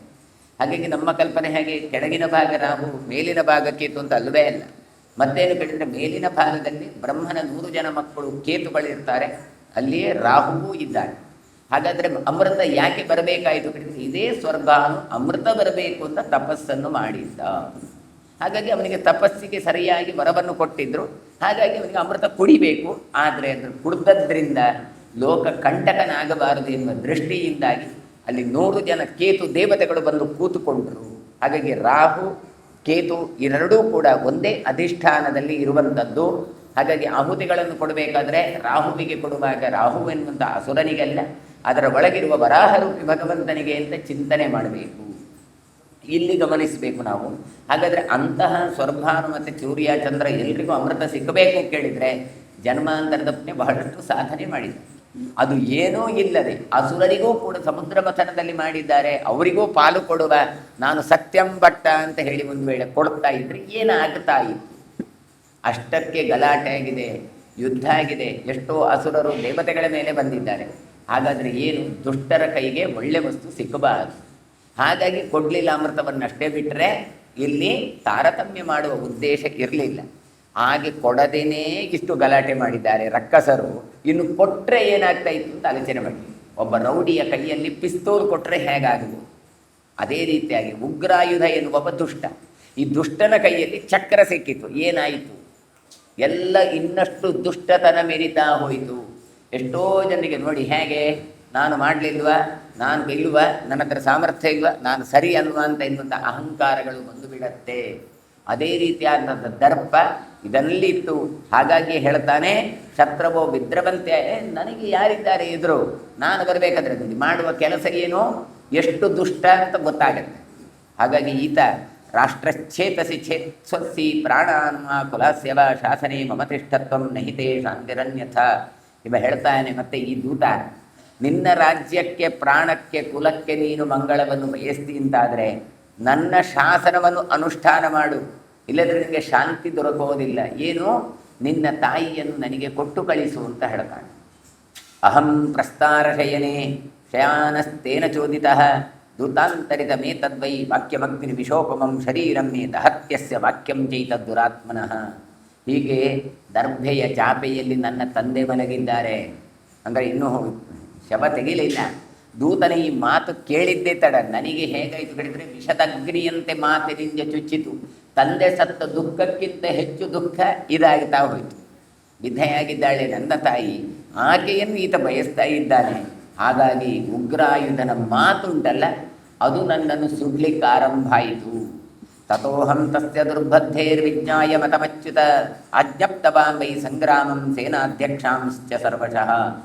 ಬಳಿಕ ನಾನು ಏನು ಮಾಡ್ತೇನೆ ಗೊತ್ತಾ, ಈ ಕೆಟ್ಟ ಬುದ್ಧಿಯ ಉಗ್ರಾಯುಧನನ್ನು ನಾಶ ಮಾಡಬೇಕು ಅಂತ ನಾನು ಸಂಕಲ್ಪ ತೊಟ್ಟೆ. ಹಾಗಾಗಿ ಆಜ್ಞಪ್ತವಾನ್ ವೈ ಸಂಗ್ರಾಮಂ, ಕೂಡಲೇ ನನ್ನ ಸೇನಾಧ್ಯಕ್ಷರನ್ನು ಕರೆದವರಿಗೆ ಆಜ್ಞೆಯನ್ನು ನೀಡಿದೆ. ಏನು, ಎಲ್ಲ ತಯಾರಾಗಿ ಯುದ್ಧಕ್ಕೆ ಹೋಗುವ ಅಂತ ಹೇಳಿ. ವಿಚಿತ್ರ ವೀರ್ಯಂ ಬಾಲಂಚ ಮಧುಪಾಶ್ರಯಮೇವ ಚ ದೃಷ್ಟ್ವಾ ಕ್ರೋಧಭರೀತಾತ್ಮ ಯುದ್ಧಾಯೈವ ಮನೋದಧೆ. ಅವರ ನನಗೆ ಮಗ ಇದ್ದ ಅಲ್ಲಿ, ಯಾರದು, ಈ ಸತ್ಯವತಿಯ ಇದರಲ್ಲಿ ಬಂದವ. ಹಾಗಾಗಿ ನನ್ನ ಆಶ್ರಯದಲ್ಲೇ ಬೆಳೀತಾ ಇದ್ದ ಸತ್ಯವತಿಯ ಸುತನಾದಂಥ ವಿಚಿತ್ರ ವೀರ್ಯ, ಅವನಾದರೂ ಚಿಕ್ಕ ಹುಡುಗ ಆಗಿದ್ದ. ಹಾಗಾಗಿ ಈ ಅವಸ್ಥೆಯಲ್ಲಿ ಅವನನ್ನು ಕಂಡು ನಾನು ಹೇಳಿದೆ, ನೋಡು ನೀನು ನೋಡಿಕೊ, ನಾನು ಯುದ್ಧ ಮಾಡ್ತೇನೆ. ಅವನದ್ದು ಶ್ರಾದ್ದಾದಿಗಳಾಗಬೇಕು, ಶವದಾಹ ಎಲ್ಲ ಆಗಬೇಕನ್ನೆಲ್ಲ ನೀನು ನೋಡಿಕೊ, ನಾನು ಏನು ಮಾಡ್ತೇನೆ ಗೊತ್ತಾ, ನಾನು ಯುದ್ಧಕ್ಕೆ ಹೋಗ್ತೇನೆ ಅಂತ. ಯಾಕೆ ಅಷ್ಟು ಸಿಟ್ಟು ಬಂದು ಬಿಟ್ಟಿದೆ. ನಿಗೃಹೀತಸ್ತದಾ ತಂಹಂ ಶಚಿವೈರ್ಧರ್ಮಕೋವಿದೈಃ ರದ್ದಿಗ್ಭಿರ್ಹಿತಕಾಮ್ಯೈಶ್ಚ ಸುಹೃದ್ಭಿಃ ಸಹ ನಾಗರೈಃ ಸ್ನಿಗ್ಧೈಶ್ಚ ಶಾಸ್ತ್ರವಿದ್ಭಿಶ್ಚ ಸಂಯುಗಸ್ಯ ನಿವರ್ತನೆ ಕಾರಣಂ ಶ್ರಾವಿತಶ್ಚಾಸ್ಮಿ ಯುಕ್ತರೂಪಂ ತದಾ ನಘ. ಆಗ ಆ ಸಂದರ್ಭದಲ್ಲಿ ಏನೋ ತಲೆಗೆ ಹೊಳೆಯಿತು. ಅಲ್ಲ, ನಾನು ಸಡನ್ನಾಗಿ ಒಂದು ನಿರ್ಧಾರ ತಗೊಳ್ಳೋದಲ್ಲ, ಸಮಯಕ್ಕೆ ಸರಿಯಾಗಿ ಆಲೋಚನೆ ಮಾಡಬೇಕು. ಹಾಗಾಗಿ ಏನು ಆಲೋಚನೆ, ಜ್ಞಾನಿಗಳತ್ರ ಒಂದು ಮಾತು ಕೇಳುವ ಅಂತ ಆಲೋಚನೆ ಮಾಡಿದೆ ಅಂತ. ಋತ್ವಿಭಿ ಹಿತಕಾಮ್ಯಶ್ಚ, ಯಾಕೆ ಋತ್ವಿಕ್ಗಳು ಪುರೋಹಿತರುಗಳಿದ್ದಾರೆ, ಶಾಸ್ತ್ರಜ್ಞರಿದ್ದಾರೆ, ಜ್ಞಾನಿಗಳಿದ್ದಾರೆ, ಅವರೆಲ್ಲ ನನ್ನ ಹಿತವನ್ನು ಬಯಸುವರು. ಹಾಗಾಗಿ ಕಾರ್ಯಪ್ರವೃತ್ತರಾಗುವ ಮೊದಲು ಹಿತೈಷಿಗಳಾದ ಮಂತ್ರಿ ಜ್ಞಾನಿಗಳನ್ನು ಪುರೋಹಿತರನ್ನೆಲ್ಲ ಕರೆದು ನಾನು ಅವರ ಹತ್ರ ಮಂತ್ರಾಲೋಚನೆಯನ್ನು ಮಾಡಿದೆ. ಅದು ಯಾರೆಲ್ಲ ಇದ್ರು ಅಂತ ಹೇಳ್ತಾರೆ, ಸಹ ನಾಗರೈಹಿ, ನಗರದಲ್ಲಿದ್ದಂತಹ ಮಂತ್ರಿಗಳು ಜನರನ್ನೆಲ್ಲ ಕರೆದು ಕೇಳಿದೆ. ಸ್ನೇಹಿತರಿದ್ರು, ಎಲ್ಲರೂ ಇದ್ರು. ಆಗ ಅವರು ಏನು ಹೇಳ್ತಾರೆ, ಸ್ನಿಗ್ಧೈಶ್ಚ ಶಾಸ್ತ್ರವಿದ್ಭಿಶ್ಚ ಸಂಯುಗಸ್ಯ ನಿವರ್ತನೆ ಕಾರಣಂ ಶ್ರಾವಿತಶ್ಚಾಸ್ಮಿ ಯುಕ್ತ ರೂಪಂ ತವಾನಘ. ಅವರೆಲ್ಲ ಜ್ಞಾನಿಗಳು. ಹಾಗಾಗಿ ಅವರು ಏನು ಹೇಳ್ತಾರೆ ಕೇಳಿದ್ರು, ಯುದ್ಧ ಬೇಡ ಅಂತ ಹೇಳಿಬಿಟ್ರು. ಆ ಸಂದರ್ಭದಲ್ಲಿ ನನಗೂ ಯಾಕಪ್ಪ ಅಂತ ಕಂಡಿತು. ಕಾರಣಂ ಶ್ರಾವಿತಶ್ಚಾಸ್ಮಿ. ಆಗ ನಾನು ಅವರ ಹತ್ರ ಕೇಳಿದೆ, ಯಾಕೆ ಯುದ್ಧ ಬೇಡ, ಇಂಥ ದುಷ್ಟ ಇದ್ದಾನೆ, ಕೆಡ್ತಾ ಇದ್ದಾನೆ, ಈ ಸಂದರ್ಭದಲ್ಲಿ ಅವನನ್ನು ನಾನು ಬಿಡಬಹುದಾ ನಾನು ಅಂತ ಕೇಳ್ತಾ ಇದ್ದೇನೆ. ಆಗ ಅವರು ಕಾರಣವನ್ನು ಕೊಡ್ತಾರೆ ಮಂತ್ರಿಗಳು. ಪ್ರವೃತ್ತ ಚಕ್ರ ಪಾಪೋಸೌ ತ್ವಂ ತಂಚ ಅಶೌಚಗತೌ ಪ್ರಭು ನ ಚೈಷ ಪ್ರಥಮ ಕಲ್ಪೋ ಯುದ್ಧಂ ನಾಮ ಕದಾಚನ ದೇವಯಂ ಸಾಮಪೂರ್ವಂ ವೈ ದಾನಂ ಭೇದಂಚ ಭಾರತ ಪ್ರಯೋಕ್ಷ್ಯಾಮ್ಯತ ಶುದ್ಧ ದೈವತಾನ್ಯಭಿವಾದ್ಯ ಚ. ಮಂತ್ರಿಗಳು ಹೇಳ್ತಾರೆ, ಅವನು ಪಾಪಿ ಹೌದು, ಆದರೆ ಪ್ರವೃತ್ತ ಚಕ್ರ, ಅವನ ಹತ್ರ ಚಕ್ರ ಉಂಟಲ್ವಾ.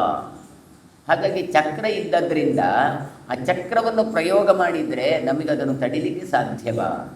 ಉಗ್ರಾಯುಧನ ಚಕ್ರ ಪ್ರಭಾವವನ್ನು ಹೊಂದಿದ್ದಾನೆ. ಹಾಗಾದರೆ ಸರಿ, ಅದನ್ನು ಎದುರಿಸುವ ಸಾಮರ್ಥ್ಯ ನನಗೆ ಭೀಷ್ಮನಾದನಿಗೆ ಉಂಟು ಹೇಳಿದರೆ ಇಲ್ಲ. ನಚೈಷ ಪ್ರಥಮೋ ಕಲ್ಪ.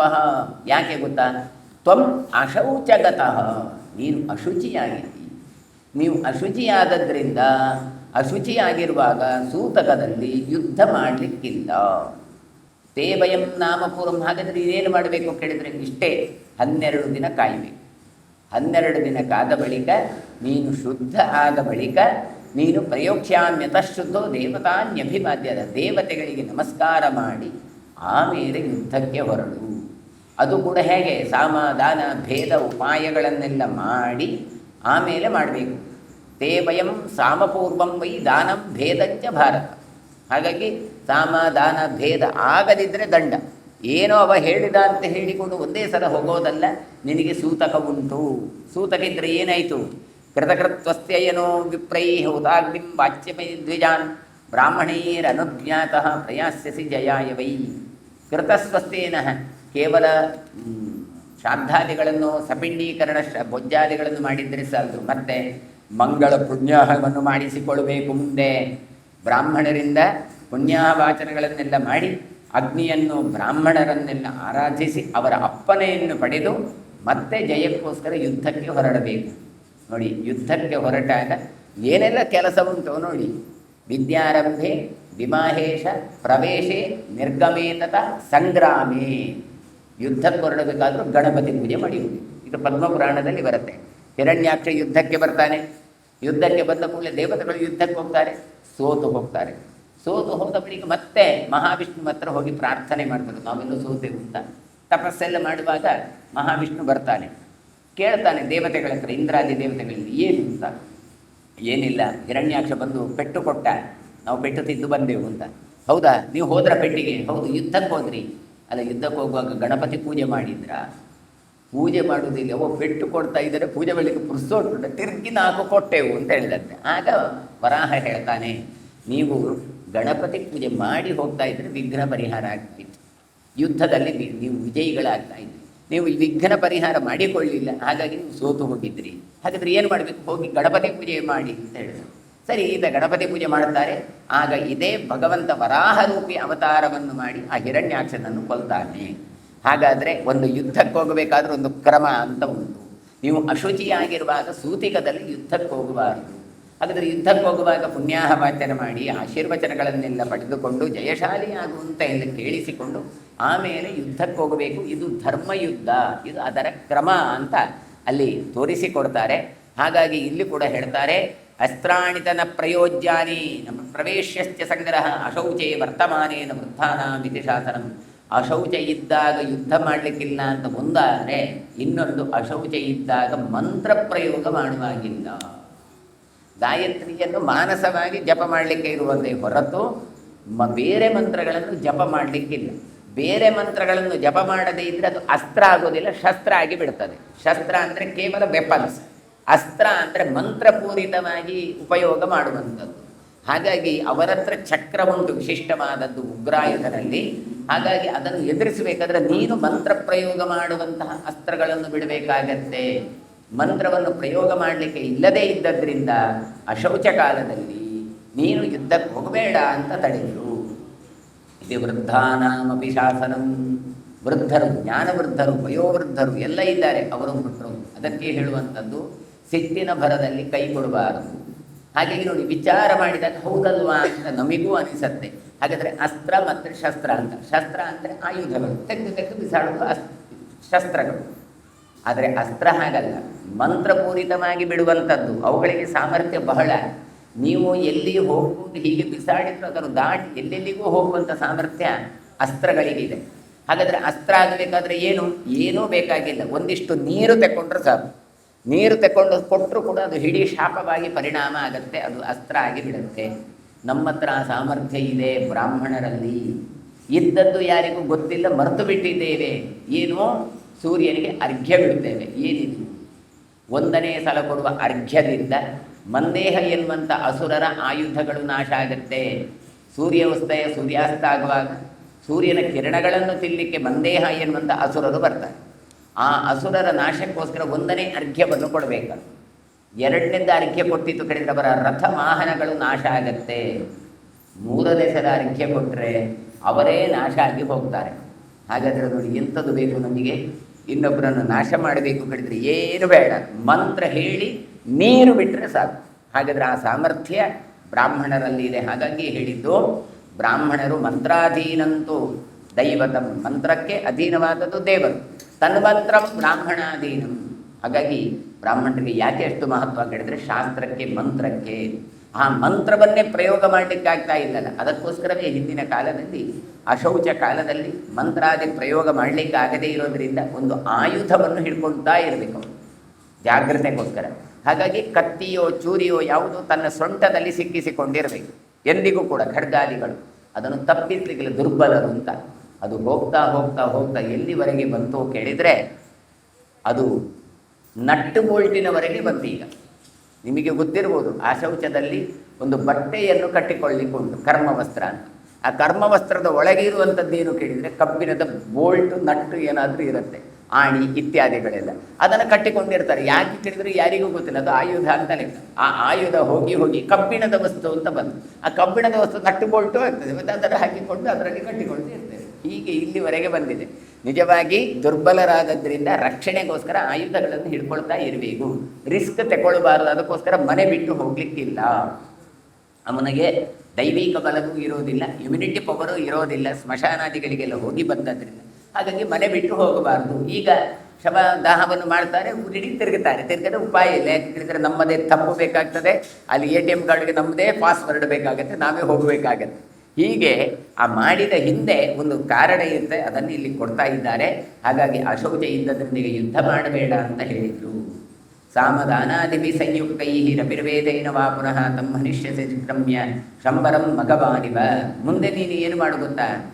ಭೀಷ್ಮ, ಸಾಮ ದಾನ ಇದೆಲ್ಲ ಉಪಾಯಗಳನ್ನು ಮಾಡು, ಭೇದೋಪಾಯಗಳನ್ನು ಮಾಡು, ಯಾರ್ಯಾರತ್ರವೂ ಹೇಳಿಸು, ಹೆದರಿಸು, ಮತ್ತೂ ಕೇಳಲಿಲ್ಲ ಅಂತ ಹೇಳಿದರೆ ಇಂದ್ರ ಹೇಗೆ ಶಂಬರಾಸುರನನ್ನು ನಾಶ ಮಾಡಿದ್ನು ಅದೇ ರೀತಿಯಾಗಿ ನೀನು ಕೂಡ ಉಗ್ರಾಯುಧನನ್ನು ನಾಶ ಮಾಡು. ಪ್ರಾಜ್ಞಾನಾಂ ವಚರಂ ಕಾಲೇ ವೃದ್ಧಾನಾಂಚ ವಿಶೇಷತಃ ಶ್ರೋತವ್ಯಮಿತಿ ತಚ್ಛ್ರುತ್ವ ನಿವೃತ್ತೋಸ್ಮಿ ನರಾಧಿಪ. ಇನ್ನು ಯೋಗ್ಯವಾದ ಕಾಲದಲ್ಲಿ ಜ್ಞಾನಿಗಳ ಮಾತುಗಳನ್ನು ಕೇಳಬೇಕು, ಅದಕ್ಕೆ ಹೇಳುವಂಥದ್ದು ನೋಡಿ ಅಂತ ನಾವು ಹೇಳ್ತೇವೆ. ಕರೆಕ್ಟ್, ಅದಕ್ಕೆ ನೋಡಿ ನಿಮ್ಮಂಥವರೆಲ್ಲ ಇರಬೇಕು ನೋಡಿ ಅಂತ ಹೇಳ್ತೇವೆ. ಇದನ್ನೆಲ್ಲ ಸುಭಾಷಿತಗಳು ಅಂತ ಕರೀತಾರೆ. ಅದೇ ರೀತಿಯಾಗಿ ಇಲ್ಲಿ ಹೇಳ್ತಾರೆ, ಪ್ರಾಜ್ಞಾನಂ ವಚನಂ ಕಾಲೇ ವೃದ್ಧಾನಾಂಚ ವಿಶೇಷತಃ ಶ್ರೋತವ್ಯಮಿತಿ ತಚ್ಛ್ರುತ್ವ. ಹಾಗಾಗಿ ನೋಡಿ, ದೊಡ್ಡವರ ಮಾತು ಕೇಳಬೇಕು, ಜ್ಞಾನಿಗಳ ಮಾತು ಕೇಳಬೇಕು, ಹಿರಿಯರ ಮಾತು ಕೇಳಬೇಕು ಅಂತ ಇರುವಂಥದ್ದು. ಆದ್ದರಿಂದ ನಾನು ಏನು ಮಾಡಿದೆ ಕೂಡ ನಿವೃತ್ತೋಸ್ಮಿ ನರಾಧಿಪ, ನಾನು ಯುದ್ಧದಿಂದ ನಿವೃತ್ತನಾದೆ. ಸರಿ ಸರಿ, ಈಗ ಕಾಲ ಅಲ್ಲ ಅಂತ ಯುದ್ಧ ಮಾಡೋದನ್ನು ನಿಲ್ಲಿಸಿದೆ, ಮಾಡಲಿಕ್ಕೆ ಹೋಗಲಿಲ್ಲ ಅಂತ ಅರ್ಥ. ತತಸ್ಥೈ ಸಕ್ರಮ ಸರ್ವ ಪ್ರಯುಕ್ತ ಶಾಸ್ತ್ರಕೋವಿದೈ ತಸ್ಮಿನ್ ಕಾಲೇ ಕುರುಶ್ರೇಷ್ಠ ಕರ್ಮವಾರಭ್ಯಮತ್ತಮಂ ಸ ಸಾಮಾದಿವಿರಪ್ಯಾದೈ ಅಪ್ಯಾದ ಉಪಾಯೈ ಶಾಸ್ತ್ರಚಿಂತಕೈ ಅನುನೀಯಮಾನೋ ದುರ್ಬದ್ಧಿ ಅನುನೇತು ನ ಶಕ್ಯತೆ. ಹಾಗಾಗಿ ಯುಧಿಷ್ಠಿರ ಅವರನ್ನು ಹೇಳಬೇಕಾದ್ರೆ ಗುರುಕುಲದ ಅಧಿಪತಿ ಅಂತ ಕರೆದು ಹೇಳ್ತಾರೆ. ಎಲ್ಲ ಶಾಸ್ತ್ರಕೋವಿದರು ಕೂಡ ಇದೇ ಕ್ರಮವನ್ನು ಅನುಷ್ಠಾನ ಮಾಡ್ತಾರೆ. ಏನು ಮಾಡ್ತಾರೆ?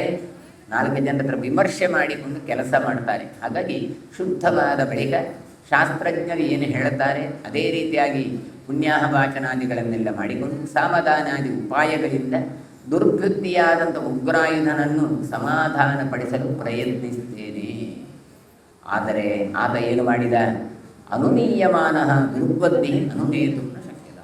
ಅವ ಸ್ವಲ್ಪ ಸಹ ಅನುನಯ ಇಲ್ಲವೇ ಇಲ್ಲ, ಇನ್ನೊಬ್ಬರು ಹೇಳಿದ್ದೇನು ಅಂತ ಕೇಳುವ ಬುದ್ಧಿಯೇ ಇಲ್ಲ. ಹಾಗಾಗಿ ಆತ ಸರಿಯಾದ ಮಾರ್ಗಕ್ಕೆ ಬರಲಿಲ್ಲ, ನನ್ನ ಮಾತನ್ನು ಕೇಳಲಿಲ್ಲ. ಆಗ ಏನು? ಅಷ್ಟೆಲ್ಲ ಆಗುವಾಗ ದಂಡಂ ದಶಗುಣಂ ಭವೇತ್ ಅಂತ 2 ಕೊಡಲೇಬೇಕಾಗತ್ತೆ. ಪ್ರವೃತ್ತಂ ತಸ್ಯ ಚಕ್ರಂ ಪ್ರವೃತ್ತಂ ತಸ್ಯ ಚಕ್ರಂ ಅಧರ್ಮೇ ನಿರತಸ್ಯ ವೈ ಪರದಾರಾಭಿಲಾಷೇನ ಸದ್ಯಸ್ತಾತ ನಿವರ್ತಿತಂ. ಅವನ ಹತ್ರ ಇಷ್ಟು ಹೊತ್ತಿಗಾಗುವಾಗ ಅವನ ಹತ್ರ ಒಂದು ಚಕ್ರ ಇತ್ತು ಅಂತ ಅವನಿಗೆ ಅಹಂಕಾರ ಇದ್ದಾನೆ. ಆ ಚಕ್ರವೂ ಕೂಡ ಅವನಿಂದ ಹೊರಟು ಹೋಯಿತು. ನಾವು ಹೇಳ್ತೇವಲ್ಲ, ದೆಸೆ ಸರಿ ಇಲ್ಲ ಅಂತ ಹೇಳಿ. ಹಾಗಾಗಿ ಆತ ದುರ್ಬಲನಾಗಿ ಬಿಟ್ಟ. ಯಾಕೆ? ನಾವು ಸಾಮಧಾನಗಳಿಂದೆಲ್ಲ ಭೇದದಿಂದ ನೋಡಿದ್ವಿ, ಶುದ್ಧ ಆಯಿತು, ಆಮೇಲೆ ಹೇಳಿ ಕಳಿಸಿ ಆಯಿತು, ಎಲ್ಲ ಆಯಿತು, ಆದರೂ ಕೇಳಲಿಲ್ಲ. ಯಾಕೆ? ಅಧರ್ಮ ಮತ್ತು ಅಹಂಕಾರದಿಂದ. ಹಾಗಾಗಿ ತಚ್ಚಕ್ರಂ ಅಧರ್ಮೇ ನಿರತಸ್ಯ ವೈ, ಅಧರ್ಮಿಷ್ಠನಾದನ ಇವನಿಂದ ಚಕ್ರ ನಿವೃತ್ತವಾಗಿ ಹೋಯಿತು. ಯಾಕೆ? ಏನು ಅಧರ್ಮ? ಪರದಾರಾಭಿಲಾಷೇನ, ಇನ್ನೊಂದು ಹೆಣ್ಣು ಮಕ್ಕಳನ್ನು ಅಲ್ಲ, ಇನ್ನೊಬ್ಬರ ಹೆಂಡತಿಯನ್ನೇ ಬಯಸಿದ. ಹಾಗಾಗಿ ಇನ್ನೊಬ್ಬರ ಪತ್ನಿಯನ್ನೇ ಬಯಸಿದ್ದು ಅದು ಮಹಾದೋಷ ಅಂತ ಕೊಡ್ತಾರೆ. ಹಾಗಾಗಿ ಅಂತಹ ಪರದಾರವನ್ನು ಬಯಸಿದ್ದು, ಕಾಲವೂ ಹಾಗೆ ಇದ್ದು. ಹಾಗಾಗಿ ಚಕ್ರ ಇವತ್ತು ಅಧರ್ಮಿ ಅಂತ ಹೇಳಿಕೊಂಡು ಅಲ್ಲಿಂದ ಹೊರಟು ಹೋಯಿತು. ನತ್ವಹಂ ತಸ್ಯ ಜಾನೇ ವೈ ನಿವೃತ್ತಂ ಚಕ್ರಮುತ್ತಮಂ ಹತಂ ಸ್ವಕರ್ಮಣ ತತ್ರ ಪೂರ್ವಂ ತದ್ವಿಚ್ಯ ನಿಂದಿತಂ. ಆದರೆ ಇದು ನನಗೆ ಗೊತ್ತಾಗಲಿಲ್ಲ, ಅವನ ಕೈಯಲ್ಲಿ ಆಯುಧ ಇಲ್ಲ, ಅದು ಬಿಟ್ಟು ಹೋಯಿತು ಎನ್ನುವಂಥದ್ದು ನನಗೆ ಗೊತ್ತಿರಲಿಲ್ಲ. ಯಾಕೆ ಕೇಳಿದರೆ ಅದು ಹಾಗೆ ಅಲ್ವಾ, ಅಲ್ಲಿ ಅವರ ಹತ್ರ ಏನು ಉಂಟು ಏನು ಹೋಯಿತು ಗೊತ್ತಿಲ್ಲ. ಆದರೆ ಸಜ್ಜನರಿಂದ ನಿಂದಿತನಾದದ್ದರಿಂದ ಚಕ್ರ ಹಿಂದೆ ಹೋಯಿತು. ಹಿಂದೆ ಹೋದದ್ದು ನನಗೆ ಗೊತ್ತೇ ಇರಲಿಲ್ಲ. ಕೃತ ಶೌಚ ಶರೀರಾಪಿ ರಥಿ ನಿಷ್ಕ್ರಮ್ಯ ವೈಪುರಾತ್ ಕೃತ ಸ್ವಸ್ಥೇನೋ ವಿಪ್ರೈ ಪ್ರಾಯೋಧಮಹಂ ದಿಪುಂ. ನಾನು ಬ್ರಾಹ್ಮಣರಿಂದ ಪುಣ್ಯಾಹ ಕರ್ಮವನ್ನೆಲ್ಲ ಮಾಡಿಸಿದೆ. ನೋಡಿ ಪುಣ್ಯಾಹಕ್ಕೆ ಎಷ್ಟು ಮಹತ್ವ ಉಂಟು ನೋಡಿ. ಇವತ್ತು ಪ್ರತಿಯೊಂದು ಕರ್ಮ ಮಾಡುವಾಗಲೂ ಕೂಡ ಪುಣ್ಯಾಹಂ ಪುಣ್ಯಾಹಂ ಅಂತ ಹೇಳ್ತವೆ, ಏನು ಅಂತ ಗೊತ್ತಿಲ್ಲ. ಅದು ಕೂಡ ಹೇಳ್ತಾರೆ, ಪುರುಷರೊಂದಷ್ಟೇ ಮಾಡ್ತಾ ಇರ್ತಾರೆ ಅಂತ. ಇಷ್ಟೇ ಬ್ಲೆಸ್ಸಿಂಗ್, 4 ಜನರ ಹತ್ರ ಆಶೀರ್ವಾದವನ್ನು ಪಡೆದು ಈ ಕೆಲಸ ಸುಸ್ಥಿರವಾಗಲಿ ಅಂತ ಹೇಳುವಂತಹ ಕೆಲಸ. ಅದು ಕೂಡ ಎಂಥ ಬ್ರಾಹ್ಮಣರು? ಋಗ್ಯಜು ಸಾಮಾಶ್ವಶರ್ವನಂ, ಋಗ್ವೇದ, ಯಜುರ್ವೇದ, ಸಾಮವೇದ, ಅಥರ್ವವೇದಗಳನ್ನು ಕಲಿತಂಥ ಬ್ರಾಹ್ಮಣರು ನಿನಗೆ ಒಳ್ಳೆಯದಾಗಲಿ ಒಳ್ಳೆಯದಾಗಲಿ ಅಂತ ಹೇಳಿಸಿಕೊಳ್ಬೇಕು. ಅಲ್ಲಿ ಹೇಳುವಾಗ ಹಾಗೆ ಪುಣ್ಯಾಹಂ ಭವಂತೋ ಬ್ರುವಂತೋ ವೃದ್ಧಿಂ ಭವಂತೋ ಬ್ರುವಂತೋ ಸ್ವಸ್ತಿ ಭವಂತೋ ಬ್ರುವಂತೋ, ನಿಮಗೆ ಸ್ವಸ್ತಿಯಾಗಲಿ ವೃದ್ಧಿಯಾಗಲಿ ಒಳ್ಳೆಯದಾಗಲಿ ಅಂತ ಹೇಳಿಸಿಕೊಳ್ಬೇಕು. ಅದಕ್ಕೆ ಉದಾಹರಣೆ ಹೇಳಿದ್ದು, ಯಾವುದಾದ್ರೂ ಪ್ರೀತಿ ಮಾಡುವವಳು ಪರೀಕ್ಷೆ ಬರೀಲಿಕ್ಕೆ ಹೋಗುವಾಗ ನಿನಗೆ ಒಳ್ಳೆಯದಾಗಲಿ ಬೆಸ್ಟ್ ಆಫ್ ಲಕ್ ಹೇಳಿದುಕೊಳ್ಳಿ, ನಿನಗೆ ಮೂಡು ಬಹಳ ಒಳ್ಳೆಯದಿರ್ತದೆ, ಇವತ್ತು ಒಳ್ಳೆಯದಾಗತ್ತೆ, ಅವಳು ನನಗೆ ಬೆಸ್ಟ್ ಆಫ್ ಲಕ್ ಹೇಳಿದ್ಲು ಅಂತ. ಆದರೆ ಇಲ್ಲಿ ಹೇಳಿದವರು ಯಾರು? ಶಾಸ್ತ್ರ ಕಲಿತಂತಹ ವಿಪ್ರರು, ಬ್ರಾಹ್ಮಣರು.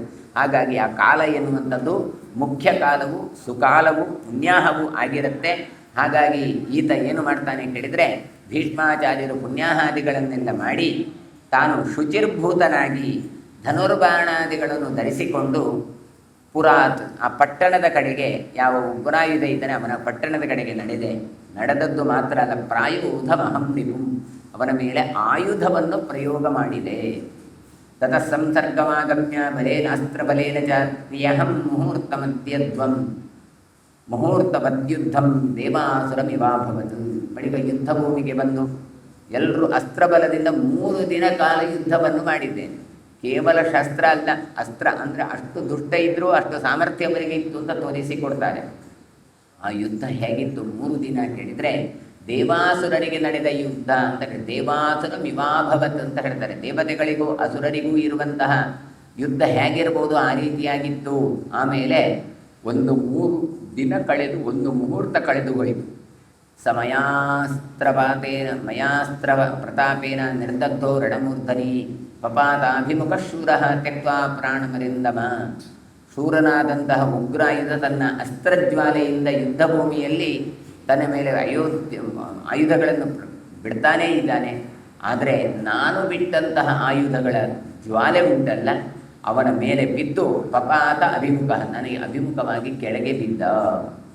ಏತಸ್ಮಿನ್ನಂತರೇ ತಾತ ಕಾಂಪಿಲ್ಯೇ ಪೃಷತೋಭ್ಯಯಾತ್ ಹತೆ ದೀಪೇಶ್ವರೇ ತಾತ ಹತೆ ಚೌದ್ರಾಯುಧೇ ನೃಪ ಆಹಿಚ್ಛಕ್ರೆ ಸ್ವಕಂ ರಾಜ್ಯಂ ಪಿತ್ರಿಯಂ ಪ್ರಾಪ ಮಹಾದ್ಯತೆ ದ್ರುಪದಸ್ಯ ಪಿತಾ ರಾಜನ್ ಮಮೈವಾನುಮತೆ ತದಾ ತಥೋ ಭೂದ್ರುಪದೋ ರಾಜ ದ್ರೋಣಸ್ತೇನ ನಿರಾಕೃತಃ. ಈ ನಡುವೆ ಏನಾಯಿತು ಅಂತ ಹೇಳ್ತಾರೆ.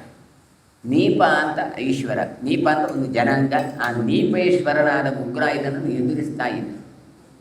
ಹಿಂದೆ ಆದ ಘಟನೆಯನ್ನು ಹೇಳ್ತಾ ಇದ್ದ. ಈ ಮಧ್ಯದಲ್ಲಿ ನೀಪ ಯುದ್ಧಿಸ್ತಾ ಇದ್ದರು. ಕಾಂಪಲ್ಯವನ್ನು ದೃಪದನ ತಂದೆ ಅದನ್ನು ಪೃಷತ ಆಕ್ರಮಿಸಿಕೊಂಡಿದ್ದ. ಒಂದು ಕಡೆ ಕಾಂಪಲ್ಯ, ಇನ್ನೊಂದು ಕಡೆ ನೀಪರು ಇದು ಮಾಡ್ತಾ ಇದ್ರು. ಹಾಗಾಗಿ ಪೃಷತ ಏನು ಮಾಡ್ತಾನೆ ಕೇಳಿದರೆ, ಕಾಂತಿಯುಕ್ತನಾದ ಪೃಷತ ಅಂತ ಕೊಡ್ತಾರೆ. ಈತ ತಂದೆಯಿಂದ ಬಂದ ಅಹಿಚ್ಛತ್ರವನ್ನು ರಾಜ್ಯವನ್ನಾಗಿ ಮಾಡಿಕೊಂಡಿದ್ದ. ಹೀಗೆ ಏತಸ್ಮಿನ್ ನಂತರ ಏತ ಕಾಂಪಿಲ್ಯೇ ಪೃಷತೋಭ್ಯಯ. ಪೃಷತ ಅಂದರೆ ದೃಪದನ ಅಪ್ಪ. ಆತ ಕಾಂಪಿಲ್ಯವನ್ನು ಪಡೆದುಕೊಂಡ. ಅಷ್ಟು ಮಾತ್ರ ಅಲ್ಲ, ಆ ಕಾಲದಲ್ಲಿ ಭೀಷ್ಮಾಚಾರ್ಯರಿದ್ದರು. ಹಾಗಾಗಿ ಹೇಳ್ತಾರೆ, ಭೀಷ್ಮಾಚಾರ್ಯರ ಅಪ್ಪಣೆಯನ್ನೇ ಪಡೆದು ಕಾಂತಿಯುಕ್ತವಾದಂತಹ ಒಂದು ರಾಜ್ಯ ಇತ್ತು, ಅದೇ ಅಹಿಚ್ಛತ್ರ ಅಂತ, ಅದನ್ನೂ ಪಡ್ಕೊಂಡಿದ್ರು. ಬಳಿಕ ಪೃಷತ ಹೋದ ಬಳಿಕ ಯಾರು ರಾಜ? ದೃಪದಸ್ಯ ಪಿತಾ ರಾಜನ್ ಮಮೈವ ಅನುಮತೆ ತದ. ದೃಪದ ಅದಕ್ಕೆ ರಾಜ ಆಗ್ತಾನೆ. ಇದೆಲ್ಲ ಆಗುವಾಗ ಕೂಡ ನನ್ನ ಅನುಮತಿಯನ್ನು ಪಡ್ಕೊಂಡಿದ್ದ. ಹಾಗಾಗಿ ದ್ರೋಣರು ಮುಂದೆ ಈ ರಾಜ್ಯವನ್ನು ಪಡ್ಕೊಳ್ತಾರೆ. ದ್ರೋಣಸ್ತೇನ ನಿರಾಕೃತ ಅಂತ. ಯಾಕೆ? ನಮಗಿನ್ನೂ ಗೊತ್ತಿದ್ದಾಗೆ ದೃಪದನನ್ನು ಮತ್ತು ದ್ರೌಪದಿಯನ್ನು ಪಡೆದದ್ದೇ ಮುಂದೆ ದೃಪದ ಯಾಕೆ ಕೇಳಿದರೆ ದ್ರೋಣಾಚಾರ್ಯರ. ಅಶ್ವತ್ಥಾಮರು ಹಾಲು ಬೇಕು ಅಂತ ಕೇಳ್ತಾರೆ. ಹಾಲು ಕೊಡಲಿಕ್ಕಾಗುವಾಗ ಹಿಂಡಿನ ಹಾಲನ್ನೇ ಕೊಡ್ತಾ ಇದ್ರು. ಕೊನೆಗೆ ಒಂದು ದಿನ ಅಶ್ವತ್ಥಾಮರಿಗೆ ಗೊತ್ತಾಗುತ್ತೆ ನಿಜವಾದ ಹಾಲು ಯಾವುದು ಅಂತ. ದುರ್ಯೋಧನನ ಮನೆಯಲ್ಲಿ ಹಾಲನ್ನು ಕುಡಿದಾಗ ಗೊತ್ತಾಗತ್ತೆ. ಅಪ್ಪನ ಹತ್ರ ಬಂದು ತಾವು ಹಠ ಮಾಡ್ತಾರೆ, ನನಗೆ ಹಾಲು ಬೇಕು ಅಂತ. ಹಿಟ್ಟನ್ನು ಕತ್ತರಿಸಿ ಕೊಟ್ಟರೆ ಅದನ್ನು ಒಪ್ಪೋದಿಲ್ಲ. ಕೊನೆಗೆ ಮಗನಿಗೆ ಹಾಲು ತರಬೇಕು, ಅದಕ್ಕೋಸ್ಕರ ದನ ಬೇಕು ಎನ್ನುವುದರಿಂದ ಕೃಪಿ ತಾನು ಒತ್ತಾಯ ಮಾಡಿದ್ದಕ್ಕೋಸ್ಕರ ತನ್ನ ಗೆಳೆಯನಾದಂತಹ ದೃಪದರ ಬಳಿಗೆ ಹೋದರೆ ಆತ ಅವಮಾನವನ್ನು ಮಾಡ್ತಾನೆ.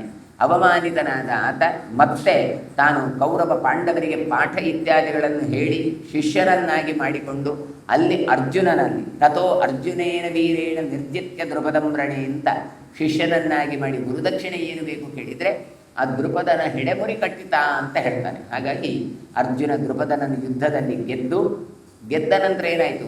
ಅಹಿಚ್ಛತ್ರಂ ಸಕಾಂಪಿಲ್ಯಂ ದ್ರೋಣಾಯಾಥ ಅಪವರ್ಜಿತಾ ಪ್ರತಿಕೃತ್ಯ ತದಾ ದ್ರೋಣ ಉಭಯಂ ದತತಾಂಬರ ಕಾಂಪಿಲ್ಯಂ ದೃಪದಾಗೀವ ಪ್ರಾಯಚ್ಛದ್ ವಿದಿತಂತವ. ಸ್ವಲ್ಪದ ನಂತರ ಅರ್ಜುನ ದೃಪದನನ್ನು ಸೋಲಿಸಿ ಯುದ್ಧದಲ್ಲಿ ಗೆದ್ದು ಕಾಂಪಿಲ್ಯ ಪ್ರದೇಶವನ್ನು ದೃಪದನಿಗೆ ಕೊಡ್ತಾನೆ. ಮತ್ತೆ ದೃಪದ ಏನು ಮಾಡ್ತಾನೆ ಹೇಳಿದರೆ ಆ ಕಾಂಪಿಲ್ಯವನ್ನು ದ್ರೋಣಾಚಾರ್ಯರಿಗೆ ಕೊಡ್ತಾನೆ.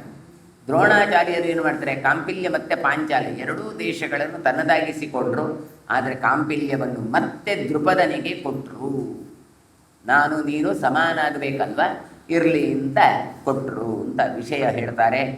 ಏಷತೆ ದ್ರುಪದಸ್ಯಾಪಿ ಬ್ರಹ್ಮದಸ್ಯ ಚೈವ ಯಥಾ ಕಾರ್ತ್ಸ್ನೇನತೆ ಪ್ರೋಕ್ತೋ ನಿಪಸ್ಯೋಗ್ರ ವಿಧಯಸ್ಯ ಚ. ಆದ್ದರಿಂದ ಯುಧಿಷ್ಠಿರ, ನಿಮಗೆ ದ್ರುಪದ ಹಾಗೆ ಬ್ರಹ್ಮದತ್ತ ಮತ್ತು ನೀಪನ ಯುಗ್ರಾಯುಧಗಳ ಚರಿತ್ರೆ ಎಲ್ಲ ಇಷ್ಟೆಲ್ಲ ನಿನಗೆ ಸವಿಸ್ತರವಾಗಿ ನಾನು ಹೇಳಿದೆಪ್ಪ. ಅತಸ್ತೆ ವರ್ತಯಿಷ್ಯೇಹಂ ಇತಿಹಾಸಂ ಪುರಾತನಂ ಗೀತಂ ಸನತ್ಕುಮಾರೇಣ ಮಾರ್ಕಂಡೇಯಾಯ ಪೃಚ್ಛತೆ. ಆದ್ದರಿಂದ ಇದೆಲ್ಲವೂ ಕೂಡ ಸನತ್ಕುಮಾರರನ್ನು ಮಾರ್ಕಂಡೇಯರು ಪ್ರಶ್ನಿಸಿದಾಗ ಇತಿಹಾಸ ಹೇಳಿದ್ದನ್ನೆಲ್ಲ ನಿನಗೆ ಹೇಳಿದ್ದೇನೆ ಅಂತ ಹೇಳ್ತಾರೆ. ಯುಧಿಷ್ಠಿರ ಉವಾಚ ಕಿಮರ್ಥಂ ಬ್ರಹ್ಮದಸ್ಯ ಪೂಜನೀಯ ಶಕುಂತಿಕಾ ಅಂಧಂಚಕಾರ ಗಾಂಗೇಯ ಜ್ಯೇಷ್ಠಂ ಪುತ್ರಂ ಪುರಾ ವಿಭೋ. ನೋಡಿ, ನಮಗೆಲ್ಲ ಕಥೆ ಹೇಳ್ತಾ ಇರುವಾಗ ಇಂದಿನ ಕಥೆ ನೆನಪಾಗುವುದಿಲ್ಲ. ಆದರೆ ಇವರಿಗೆ ಆ ಕಥೆ ಹೇಳುವಾಗ ಮಧ್ಯದಲ್ಲಿ ಪೂಜನೀಯ ಅಂತ ಒಂದು ಮಾತು ಬಂದಿತ್ತು. ಅದೆಂಥದ್ದು ಅಂತ ಮತ್ತೆ ಪ್ರಶ್ನೆಯನ್ನು ಮಾಡ್ತಾ ಇದ್ದಾರೆ. ಏನು ಅಲ್ಲೆಲ್ಲ ಸುತ್ತಾಡಿ ಕಾಂಪಿಲ್ಯಕ್ಕೆ ಬರ್ತಾ ಇದ್ದಲ್ಲ, ಅದೇನೋ ಪೂಜನೀಯ ಅಂತ ಹೇಳಿದೆಯಲ್ಲ, ಏನು ಕಥೆ ಹೇಳಿದ? ಅದಕ್ಕೋಸ್ಕರ ಹೇಳ್ತಾರೆ, ಯುಧಿಷ್ಠಿರ ಮಧ್ಯದಲ್ಲಿ ಪ್ರಶ್ನಿಸ್ತಾನೆ. ಪೂಜನೀಯ ಹಕ್ಕಿ ಬ್ರಹ್ಮದತ್ತನ ಸುರುವಿನ ಮಗನನ್ನು ಕುರುಡು ಮಾಡಿತ್ತು ಅಂತ ನೀನು ಹೇಳಿದ್ದೆ, ಅತಿ ಎಂಥ ಕಥೆ ಅಂತ ಹೇಳ್ತಾರೆ. ಇದು ಶಾಂತಿ ಪರ್ವದಲ್ಲಿ ಮಹಾಭಾರತದಲ್ಲಿ ಬಂದಿತ್ತು. ಹಾಗಾಗಿ ಅಂಥದ್ದನ್ನು ಇಲ್ಲಿ ಮತ್ತೆ ವಿಸ್ತೃತವಾಗಿ ಕೇಳುವುದಕ್ಕೋಸ್ಕರ ಕೊಡ್ತಾರೆ. ಚಿರೋಷಿತ ಗೃಹೇ ಚಾಪಿ ಕಿಮರ್ಥಂ ಚೈವಯಸ್ಯ ವಾ ಚಕಾರ ವಿಪ್ರಿಯಮಿದಂ ತಸ್ಯ ರಾಜ್ಞೋ ಮಹಾತ್ಮನಃ. ಬಹುಕಾಲ ಬ್ರಹ್ಮದತ್ತನ ಅರಮನೆಯಲ್ಲಿ ವಾಸಿಸ್ತಾ ಇದ್ದ. ಆಗ ಆ ಒಂದು ಹಕ್ಕಿ ಅವನ ಮನೆಯಲ್ಲಿ ವಾಸಿಸ್ತಾ ಇತ್ತು. ನಾವೀಗ ಮನೆ ಕಟ್ಟುತ್ತೇವೆ, ಮನೆ ಕಟ್ಟುವಾಗ ಕೆಲವೊಂದು ಗುಬ್ಬಿ ಇತ್ಯಾದಿಗಳು ಹಕ್ಕಿಗಳು ಗೂಡು ಕಟ್ತವೆ. ಹಾಗೆಯೇ ಇತ್ತು. ಚಿರಭೂಷಿತ, ತುಂಬ ಕಾಲ ಆ ಮನೆಯಲ್ಲಿ ವಾಸ ಮಾಡ್ತಾ ಇತ್ತು. ಹಾಗಾಗಿ ಆ ಅರಸನಿಗೆ ಅನಿಷ್ಟವಾದ ಕೆಲಸವನ್ನು ಯಾಕೆ ಮಾಡಿದ್ದಾಗಿದ್ದರೆ ಚಕಾರ ವಿಪ್ರಿಯಮಿದಂ, ಅವನ ಮನೆಯಲ್ಲೇ ಇದ್ದ ಹಕ್ಕಿ ಅವನ ಮಗನ ಕಣ್ಣನ್ನು ಯಾಕೆ ತೆಗೆಯಿತು. ಪೂಜನೀಯ ಚಕಾರಾಸು ಕಿಂ ಸಖ್ಯಂ ತೇನ ಚೈವ ಏತನ್ಮೇ ಸಂಶಯಿಚ್ಛಿಂದಿ ಸರ್ವಮುಕ್ತ ಯಥಾ ತಥಂ. ಅರಸನಿಗೂ ಆ ಹಕ್ಕಿಗೂ ಸಂಬಂಧ ಎಂತ, ಅಷ್ಟೆಲ್ಲ ಎಂಥದ್ದು ಫ್ರೆಂಡ್ಶಿಪ್ಪು. ಯಾವುದಾದ್ರೂ ಹಕ್ಕಿಗೂ ಆ ರಾಜನಿಗೂ ಆಗುವಂಥದ್ದು ಉಂಟ? ಇದೆಲ್ಲ ಎಂಥದ್ದು, ನನಗೆ ಸಂಶಯ ಬರ್ತಾ ಉಂಟು, ನನಗೆ ಅದನ್ನು ವಿಸ್ತೃತವಾಗಿ ಬಿಡಿಸಿ ಹೇಳಿಕೊಡಬೇಕು ಅಂತ ಕೇಳ್ತಾ ಇದ್ದಾರೆ. ಅದಕ್ಕೋಸ್ಕರ ಭೀಷ್ಮರು ಪೂಜನೀಯ ಹಕ್ಕಿಯ ಚರಿತ್ರೆಯನ್ನು ಹೇಳ್ತಾರೆ. ಶೃಣು ಸರ್ವಂ ಮಹಾರಾಜ ಯಥಾವೃತ್ತಂ ಅಭೂತ್ಪುರ ಬ್ರಹ್ಮದತ್ತಸ್ಯ ಭವನೆ ತನ್ನಿಬೋಧ ಯುಧಿಷ್ಠಿರ.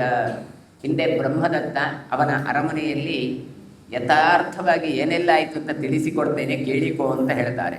ಕಾಚಿಚ್ಚುಕಂತಿಕಾ ರಾಜನ್ ಬ್ರಹ್ಮದತ್ತಸ್ಯ ವೈ ಸಖಿ ಶಿತಿಪಕ್ಷ ಷೋಡಶಿರಾ ಶಿತಿಪೃಷ್ಠಾ ಶಿತೋದರಿ. ಬ್ರಹ್ಮದತ್ತನ ಮನೆಯಲ್ಲಿ ಒಂದು ಹಕ್ಕಿ ಬರುತ್ತೆ. ಆ ಹಕ್ಕಿ ಹೆಣ್ಣು ಹಕ್ಕಿ, ಅದು ಅರಮನೆಯಲ್ಲಿತ್ತು. ಅದರದ್ದು ರೆಕ್ಕೆ ಮತ್ತು ಮುಂಭಾಗ ಹಿಂಭಾಗ ಎಲ್ಲ ಕಪ್ಪಾಗಿತ್ತು. ಆದರೆ ವೈಶಿಷ್ಟ್ಯ ಏನು ಗೊತ್ತಾ, ಷೋಡಶಿರಾಹ, ತಲೆಯ ಭಾಗ ಮಾತ್ರ ಕೆಂಪಾಗಿತ್ತು. ಅಂದರೆ ಸಾಮಾನ್ಯ ಹಕ್ಕಿಗಳಿಗಿಂತ ವಿಲಕ್ಷಣವಾಗಿತ್ತು. ಬೇರೆಲ್ಲ ಕಪ್ಪು, ತಲೆ ಮಾತ್ರ ಕೆಂಪು. ಸಖೀಸಾ ಬ್ರಹ್ಮದತ್ತಸ್ಯ ಸುದೃಢಂ ಬದ್ಧ ಸೌಹೃದ ತಸ್ಯಾಃ ಕುಲಾಯಮಭವತ್ ಗೃಹೇ ತಸ್ಯ ನರೋತ್ತಮ. ಆ ಬ್ರಹ್ಮದತ್ತನಿಗೂ ಹಕ್ಕಿಗೂ ಬಲವಾದ ಸ್ನೇಹ ಹೊಂದಿತ್ತು. ಅದೇ ಮನೆಯಲ್ಲಿ ಹುಟ್ಟಿಕೊಂಡದ್ರಿಂದ ಆ ಹಕ್ಕಿದ್ದು ಗೂಡು ಎಲ್ಲಿತ್ತು ಕೇಳಿದರೆ ಅದು ಕೂಡ ಅರಸನ ಅರಮನೆಯಲ್ಲೇ ಇತ್ತು. ಹಾಗಾಗಿ ಆ ಅರಸನಿಗೂ ಆ ಪೂಜನೀಯ ಹಕ್ಕಿಗೂ ಸಖ್ಯ ಬೆಳೆಯಿತು, ಗೆಳೆತನ ಬೆಳೆಯಿತು. ಸಾ ತನಾಹನಿ ನಿರ್ಗತ್ಯ ಸಸ್ಯರಾಜ್ಞೋ ಗೃಹೋತ್ತಮ ಸಚಾರಂ ಬೋಧಿತಿರೀರೇಷು ಪಲ್ಲಲೇಷು ಸರಸ್ಯ. ಆ ಹಕ್ಕಿ ಏನು ಮಾಡ್ತಾ ಇತ್ತು ಕೇಳಿದರೆ, ಎಷ್ಟು ಅದರದ್ದು ಗೆಳೆತನ ಕೇಳಿದರೆ, ಅರಸನ ಅರಮನೆಯಿಂದ ಹೊರಟು ಸಮೃದ್ಧವಾದಂಥ ಅರಮನೆಗಳಲ್ಲಿ ಮತ್ತು ಹೂದೋಟಗಳಲ್ಲಿ ಓಡಾಡ್ತಾ ದಡಗಳಲ್ಲಿ ಎಲ್ಲ ವಿಹರಿಸ್ತಾ ಇತ್ತು. ಅದನ್ನು ಯಾರೂ ತಡೆಯುವವರಿಲ್ಲ, ಹಕ್ಕಿಯನ್ನು ಎಲ್ಲ ಕಡೆ ಓಡಾಡ್ತಾ ಇತ್ತು. ನದೀ ಪರ್ವತಪುಂಜೇಶು ವನೇಶು ಉಪವನೇಶು ಚ ಪ್ರಫುಲ್ಲೇಶು ತಡಾಗೇಶು ಕಲ್ಹಾರೇಶು ಸುಗಂಧಿಷು. ನದಿ, ಪರ್ವತ, ಕಾಡು, ಹೂದೋಟ, ಸರೋವರ, ಅರಳಿದ ಪರಿಮಳ ಬರುವಂತಹ ಯಾವುದಾದ್ರೂ ಕಲ್ಹಾರ ಪುಷ್ಪಗಳೆಲ್ಲ ಇದ್ದರೆ ಅವುಗಳ ಮಧ್ಯ ಎಲ್ಲ ಕಡೆ ಹೋಗ್ತಾ ಇತ್ತು. ಕುಮುದೋತ್ಪದ ಕಿಂಜಲ್ಕ ಸುರಭಿ ಕೃತವಾಯುಷು ಹಂಸಸಾರಸ ಧೃಷ್ಟೇಶು ಕಾರಂಡ ಬರಸೇಶು ಚ.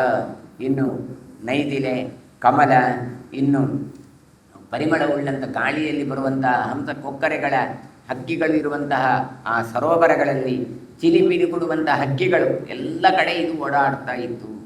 ಚರಿತ್ವಾ ತೇಷು ಸಾ ರಾಜನ್ ನಿಶಿಕಾಂಬಿಲ್ಯಮಾಗಮತ್ ನೃಪತೇರ್ಭವನಂ ಪ್ರಾಪ್ಯ ಬ್ರಹ್ಮದಸ್ಯಸ್ಯ ಧೀಮತಃ. ಇದೆಲ್ಲ ಸುತ್ತಾಡಿ ಸುತ್ತಾಡಿ ಕೊನೆಗೆ ರಾತ್ರಿಯಲ್ಲಿ ಬರ್ತಾ ಇತ್ತು, ಇಲ್ಲಿಗೆ ಕಾಂಪಿಲ್ಯಕ್ಕೆ ಬರ್ತಾ ಇತ್ತು. ಜ್ಞಾನಿಯಾದ ಅರಸನ ಮನೆಗೆ ಅದು ಬರ್ತಾ ಇತ್ತು ಅಂತ ಅಂದರೆ ಹೊರಗೆ ಮಧ್ಯಾಹ್ನ ಎಲ್ಲ ಓಡಾಡ್ತಾ ಇತ್ತು, ಸಾಯಂಕಾಲ ಈ ಬ್ರಹ್ಮದತ್ತನ ಮನೆಗೆ ಬರ್ತಾ ಇತ್ತು. ರಾಜ್ಞಾ ತೇನ ಸದಾ ರಾಜನ್ ಕಥಯೋಗಂ ಕಥಾಯೋಗಂ ಚಕಾರಸ ಆಶ್ಚರ್ಯಾಣಿ ದೃಷ್ಟಾನಿ ಯಾನಿ ವೃತ್ತಾನಿ ಕಾನಿಚಿತ್. ಹೀಗೆಲ್ಲ ಬಂದು ರಾಜನ ಹತ್ರ ಬಂದು ಅವನ ಹತ್ರ ಕೂತುಕೊಂಡು ಇಡೀ ದಿನ ನಡೆದದ್ದೇನೂ ಇಲ್ಲ, ಇದು ಏನೆಲ್ಲ ನೋಡಿದೆ ಅಂತ ಅಚ್ಚರಿಯಾದ ಸಂಗತಿಗಳನ್ನೆಲ್ಲ ತಾನು ವರ್ಣಿಸ್ತಾ ಇತ್ತು. ಬ್ರಹ್ಮದತ್ತನಿಗೆ ಹೇಳ್ತಾ ಇತ್ತು. ಕೇಳಿದರೆ ಬ್ರಹ್ಮದತ್ತನ ಹತ್ರ ಒಂದು ವಿಚಿತ್ರವಾದಂಥ ಒಂದು ಸಾಮರ್ಥ್ಯ ಇತ್ತು ಅಂತ ನಾವು ಬೇರೆ ಕಡೆ ಎಲ್ಲ ಕೇಳಿದ್ದೇವೆ. ಯಾವುದು? ಆತ ಪ್ರಾಣಿಗಳ ಭಾಷೆಯನ್ನು ಅರಿತಿದ್ದ. ಒಂದು ಇರುವೆ ಹೋದರೆ ಇರುವೆ ಏನಾದರೂ ಮಾತಾಡಿದರೆ ಅವನಿಗೆ ಗೊತ್ತಾಗ್ತಾ ಇತ್ತು, ಆತ ಅದರ ಜೊತೆಗೆ ಮಾತಾಡ್ತಾ ಇತ್ತು. ಹಾಗಾಗಿ ಪೂಜನೀಯ ಹಕ್ಕಿಯ ಜೊತೆಗೆ ಬ್ರಹ್ಮದತ್ತ ವಾರ್ತಾಲಾಪ ಮಾಡ್ತಾ ಇದ್ದ. ಈ ಹಕ್ಕಿ ಉರುಳಿ ತಿರುಗಾಡಿಕೊಂಡು ನಾವು ಹೇಳ್ತೇವಲ್ಲ ಸ್ಪೈ, ಗೂಢಚರ್ಯೆಯ ಕೆಲಸ ಮಾಡ್ತಾ ಇತ್ತು. ಅದೆಲ್ಲವನ್ನು ಕೂಡ ಈತ ಒಪ್ಪಿಸ್ತಾ ಇತ್ತು ಈ ಹಕ್ಕಿ. ಹಾಗಾಗಿ ಹೋಗವನ್ನ ನಂತರ ಆಶ್ಚರ್ಯಕರವಾದ ಘಟನೆಗಳನ್ನೆಲ್ಲ ಈ ಹಕ್ಕಿ ಹೇಳ್ತಾ ಇತ್ತು, ರಾಜ ಕೇಳ್ತಾ ಇದ್ದ. ಚರಿತ್ವಾ ವಿವಿಧಾನ್ ದೇಶಾನ್ ಕಥಯಾಮಾಸ ಸಾನಿಶಿ ಕದಾಚಿತ್ ತಸ್ಯ ನೃಪತೇರ್ ಬ್ರಹ್ಮದತ್ತಸ್ಯ ಕೌರವ. ಆಮೇಲೆ ರಾತ್ರಿಯಲ್ಲಿ ಎಲ್ಲ ಬಂದು ಕೂತ್ಕೊಂಡು ವರ್ಣಿಸ್ತಾ ಇತ್ತು, ಎಲ್ಲ ಸಂಚಾರ ಮಾಡಿ ಅಲ್ಲಿ ಹಾಗಾಯಿತು ಹೀಗಾಯಿತು, ಒಂದು ಕಾಲದಲ್ಲಿ ಹೀಗಾಯಿತು ಅಂತೆಲ್ಲ ತಿಳಿಸ್ತಾ ಇತ್ತು. ಒಂದು ದಿನ ಬ್ರಹ್ಮದತ್ತನ ಹತ್ರ ಪುತ್ರೋಭೂತ್ ರಾಜಶಾರ್ದೂಲ ಸರ್ವಸೇನೇತಿ ವಿಶ್ರುತಃ ಪೂಜನೀಯಾತ ಸಾ ತಸ್ಮಿನ್ ಪ್ರಸೂತಾಂಡಮಥಾಪಿ ಚ.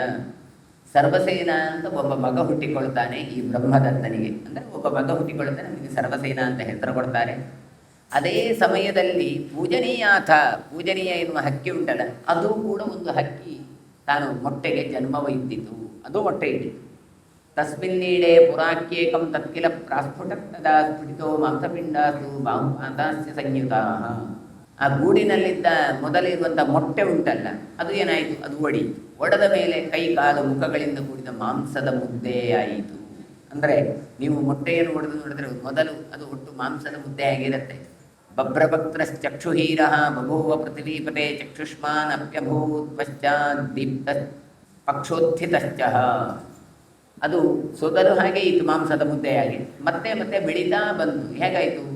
ಕೆಂಪು ಬೆರೆತಂತಹ ಕಂದು ಮುಖ ಅಂತ ಕೊಡ್ತಾರೆ. ಯಾಕೆ? ಇದರದೆಲ್ಲ ಪೂರ್ತಿ ಕಪ್ಪೆ ಇತ್ತು, ಮುಖ ಮಾತ್ರ ಕೆಂಪಿತ್ತು. ಹಾಗೆ ಇದು ಹಾಗಲ್ಲ, ಕೆಂಪು ಮಿಕ್ಸ್ ಆದಂಥದ್ದು, ಮಿಶ್ರಿತವಾದ ಕಂದು ಮುಖದಿಂದ ಕೂಡಿದ್ದು. ಮೊದಲು ಕಣ್ಣು ಕಾಣ್ತಾ ಇರಲಿಲ್ಲ, ನಂತರಮೆಲ್ಲ ಕಣ್ಣು ಕಾಣಲಿಕ್ಕೆ ಶುರುವಾಯಿತು. ಮೊದಲು ರೆಕ್ಕೆ ಇರಲಿಲ್ಲ, ಆಮೇಲೆ ರೆಕ್ಕೆ ಬರಲಿಕ್ಕೆ ಶುರುವಾಯಿತು. ಈ ರೀತಿಯಾಗಿ ಅದು ರೆಕ್ಕೆ ಬೆಳೆದು ಹಾರಾಡಲಿಕ್ಕೆ ಆರಂಭ ಆಯಿತು. ಅತಸಾ ಪೂಜನೀಯ ವೈ ರಾಜಪುತ್ರ ಸ್ವಪುತ್ರಯೋ ತುಲ್ಯ ಸ್ನೇಹ ಪ್ರೀತಿಮತಿ ದಿವಸೇ ದಿವಸೇ ಭೂ. ಆಮೇಲೆ ಪೂಜನೀಯ ಹಕ್ಕಿ ಕೂಡ ಪ್ರತಿದಿನದಲ್ಲಿ ಅರಸರು ಮತ್ತೆ ಆ ಮಗುವನ್ನು ಒಂದೇ ರೀತಿಯಲ್ಲಿ ಪೂಜಿಸ್ತಾ ಇದ್ರು, ಅಂದರೆ ಮುದ್ದಿಸ್ತಾ ಇದ್ರು. ಆ ಹಕ್ಕಿಯನ್ನು ತನ್ನ ಮಗನ ಹಾಗೆಯೇ ಬ್ರಹ್ಮದತ್ತ ನೋಡ್ತಾ ಇದ್ದ. ಬ್ರಹ್ಮದತ್ತರ ಮಗನಾದ ಸರ್ವಸೇನನನ್ನು ಹಕ್ಕಿಯು, ಪೂಜನೀಯ ಹಕ್ಕಿ ಕೂಡ ತನ್ನ ಮರಿಯನ್ನು ಈ ಸರ್ವಸೇನನನ್ನು ಒಂದೇ ರೀತಿಯಾಗಿ ಮುದ್ದಿಸ್ತಾ ಇದ್ರು. ಆಜಹಾರ ಸದಾ ಸಾಯಂ ಚಂಚ್ವಾಮೃತ ಫಲದ್ವಯಂ ಅಮೃತ ಸ್ವಾದ ಸದೃಶಂ ಸರ್ವಸೇನ ತನೂಜಯೋ. ಪ್ರತಿದಿನ ಇದು ಹಾರಾಡಿ ಹೋಗಿ ಬರುವಾಗ, ಒಂದು ಸಂಜೆ ಆಗುವಾಗ ಬರುವಾಗ ತನ್ನ ಮಗನಿಗೆ ಅಂದರೆ ಮರಿ ಹಕ್ಕಿಗೆ, ಹಾಗೆ ಸರ್ವಸೇನನಿಗೆ ಇಬ್ಬರಿಗೂ ಕೂಡ ಸವಿಸವಿಯಾದ ಹಣ್ಣುಗಳನ್ನು ತನ್ನ ಕೊಕ್ಕಿನಿಂದ ಹೊತ್ತು ತರುತ್ತಿತ್ತು. ಒಂದಲ್ಲ ಎರಡು, ಒಂದು ಅದಕ್ಕೆ ಇನ್ನೊಂದು ಇದಕ್ಕೆ ಅಂತ ಹೇಳಿ. ಸ ಬಾಲೋ ಬ್ರಹ್ಮದತ್ತಸ್ಯ ಪೂಜನೀಯ ಸುತಶ್ಚ ತೇ ಫಲೇ ಭಕ್ಷಯಿತ್ವಾ ಚ ಪೃಥಕ್ ಪ್ರೀತಮಾನಸೌ.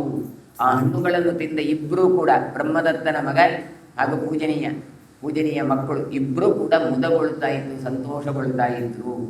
ನೀವು ಕೇಳುವುದು ಹಕ್ಕಿ ತಂದದ್ದನ್ನು ತಿನ್ಬಹುದಾ ಅಂತ. ಹಕ್ಕಿ ತಂದದ್ದನ್ನೇ ತಿನ್ನಬೇಕು ಅಂತ ಹೇಳ್ತಾರೆ. ಹಣ್ಣುಗಳು ಕಾಡಿನಲ್ಲಿ ಹೋದಾಗ ಯಾವ ಹಣ್ಣು ತಿನ್ನಬೇಕು ಅಂತ ಗೊತ್ತಾಗುವುದು ಹೇಗೆ? ಯಾಕೆ?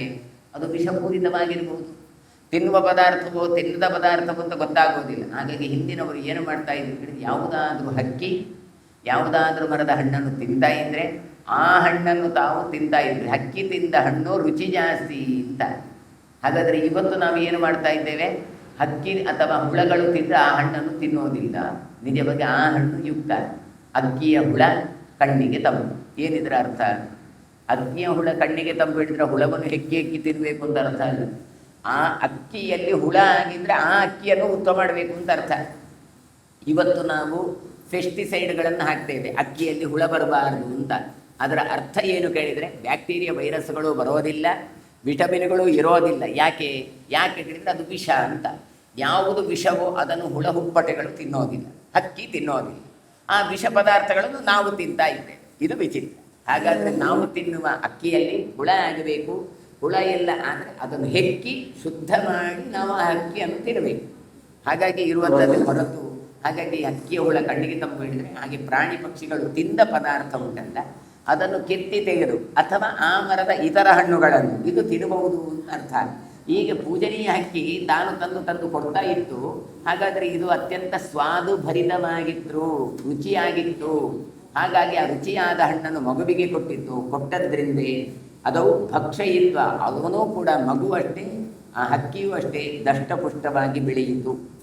ಅಭೂತಾಂ ನಿತ್ಯಮೇವ ಸ್ವಾದೇತಾನ್ಯತೌ ತೇ ಫಲೆ ತಸ್ಯಾಂಗತಾಯ ಮಥಾ ಚ ಪೂಜನ್ಯಾಂ ವೈ ಸದಾ ಹನಿ. ನಿತ್ಯ ಹಣ್ಣುಗಳನ್ನು ತಿಂದು ಹಣ್ಣುಗಳಲ್ಲೇ ತಮ್ಮ ರುಚಿಯನ್ನು ತಾವು ಕಂಡುಕೊಂಡವು. ಅದೇ ಬೇಕು, ಅದು ಇಲ್ಲದಿದ್ದರೆ ಆಗುವುದಿಲ್ಲ ಎನ್ನುವಂಥ ಮಟ್ಟಿಗೆ ಇರ್ತಾ ಇತ್ತು. ಒಂದು ದಿನ ಈ ಪೂಜನೀಯ ಎನ್ನುವಂಥ ಹಕ್ಕಿ ಮಧ್ಯಾಹ್ನ ಕಾಲದಲ್ಲಿ ಹೊರಗೆ ಹೋಯಿತು. ಶಿಶುನಾ ಚಟಕೇನಾಥ ಧಾತ್ರೀಂ ತನ್ನು ಶಿಶುಂ ತೇನ ಪ್ರಕ್ರೀಡೆಯಾಮಾತ ಬ್ರಹ್ಮತತ್ಯಾತ್ಮಜಂ ಸದಾ. ಮನೆಯಲ್ಲಿ ಯಾರು ರಾಜ ತನ್ನ ಅರಮನೆಗೆ ಹೋಗಿದ್ದ, ಅರಮನೆಯಿಂದ ಬಂದು ತನ್ನ ಆಸ್ಥಾನಕ್ಕೆ ಹೊರಟು ಹೋಗಿದ್ದಾನೆ. ದಾದಿ ಆ ಇಬ್ಬರು ಮಕ್ಕಳನ್ನು ನೋಡಿಕೊಳ್ತಾ ಇದ್ದು, ಹಕ್ಕಿಯೊಂದಿಗೆ ಸರ್ವಸೇನ ಆಡಿಕೊಳ್ತಾ ಇದ್ದ. ನೀಡಾ ತಮಾಕೃಷ್ಟ ತದಾ ಪೂಜನೀಯ ಕೃತಾಂತತಃ ಕ್ರೀಡತಾ ರಾಜಪುತ್ರೇಣ ಕದಾಚಿತ್ ಚಟಕಸ್ಸತೌ. ಪೂಜನೀಯ ಕಟ್ಟಿದ್ದಂತಹ ಆ ಗೂಡಿನಿಂದ ಆ ಮರಿಯನ್ನು ಹೊರಗೆ ತೆಗೆದ. ಯಾರು? ಈ ಸರ್ವಸೇನ ತೆಗೆದು ಅದನ್ನು ಆಟ ಆಡಿಸ್ತಾ ಇದ್ದ. ಒಂದು ದಿನ ನಿಗೃಹೀತ ಕಂಧರಾಯಾಂ ಶಿಶುನ ದೃಢಮೂರ್ತಿನ ದುರ್ಭಂಗ ಮುಕ್ತಿನಾರಾಯಣಸೂನ್ ಸದ್ಯಸ್ತ್ಯಜೀಯಹತ್. ಆ ರಾಜಕುಮಾರ ಏನು ಮಾಡ್ತಾನೆ, ಹಕ್ಕಿಯನ್ನು ಹಿಡ್ಕೊಳ್ಳೋದ್ರು. ಪಾಪ ಚಿಕ್ಕ ಮಗು ಆ ಕುತ್ತಿಗೆಯನ್ನು ಗಟ್ಟಿಯಾಗಿ ಹಿಡ್ಕೊಂಡು ಬಿಟ್ಟ. ಹಕ್ಕಿದು ಹಿಚುಕಿದ್ದೇ ತಡ, ಮುಷ್ಟಿಯನ್ನು ತಡೆಯಲಿಕ್ಕಾಗದೆ ಆ ಹಕ್ಕಿ ಸತ್ತು ಹೋಯಿತು. ಪಾಪ ಈ ಮಗುವಿಗೆ ಗೊತ್ತಿಲ್ಲ, ಅದು ಗಟ್ಟಿ ಹಿಡ್ಕೊಂಡಾಗ ಏನಾಯಿತು, ಆ ಮಗು ಅಂದರೆ ಆ ಚಿಕ್ಕ ಹಕ್ಕಿ ಸತ್ತು ಹೋಯಿತು. ಅಲ್ಲೇ ಸದ್ಯಸ್ತ್ವಜೀಹದ, ಅಲ್ಲೇ ಪ್ರಾಣವನ್ನು ಕಳ್ಕೊಂಡಿದೆ. ತಂತು ಪಂಚತ್ವಮಾಪನ್ನಂ ವ್ಯಾತ್ಯಾಸ್ತಂ ಬಾಲಘಾತಿತಂ ಕಥಂಚಿನ್ ಮೋಚಿತಾಂ ದೃಷ್ಟ್ವಾ ನೃಪತೆ ದುಃಖಿತೋ ಭವತು. ಆ ಮಗು ಕತ್ತು ಹಿಡಿದದ್ರಿಂದ ಸತ್ತು ಬಿದ್ದಂತಹ ಹಕ್ಕಿಯನ್ನು ನೋಡಿ ಬ್ರಹ್ಮದತ್ತ ತುಂಬ ಬೇಸರಗೊಳ್ತಾನೆ. ಅಲ್ಲ, ನನ್ನ ಮಗು ಪಾಪ ಗೊತ್ತಾಗದೆ ಎಷ್ಟು ಒಳ್ಳೆದಿತ್ತು, ಎರಡನ್ನು ಎಷ್ಟು ಚೆನ್ನಾಗಿ ನೋಡ್ತಾ ಇದ್ದೆವು, ಈ ಮಗು ಕೊಂದು ಹಾಕಿತಲ್ಲ ಅಂತ ನೃಪದೇ ದುಃಖಿತೋ ಅಭವತ್. ರಾಜ ಬಹಳ ದುಃಖಗೊಳ್ತಾನೆ. ಧಾತ್ರೀಂ ತಸ್ಯ ಜಗರ್ಹೇತಾಂ ತದಾಶ್ರು ಪರಮೋ ನೃಪಃ ತಸ್ಥೌ ಶೋಕಾನ್ವಿತೋ ರಾಜನ್ ಶೋಚನ್ ಸ್ತಂ ಚಟಕಂ ತದ.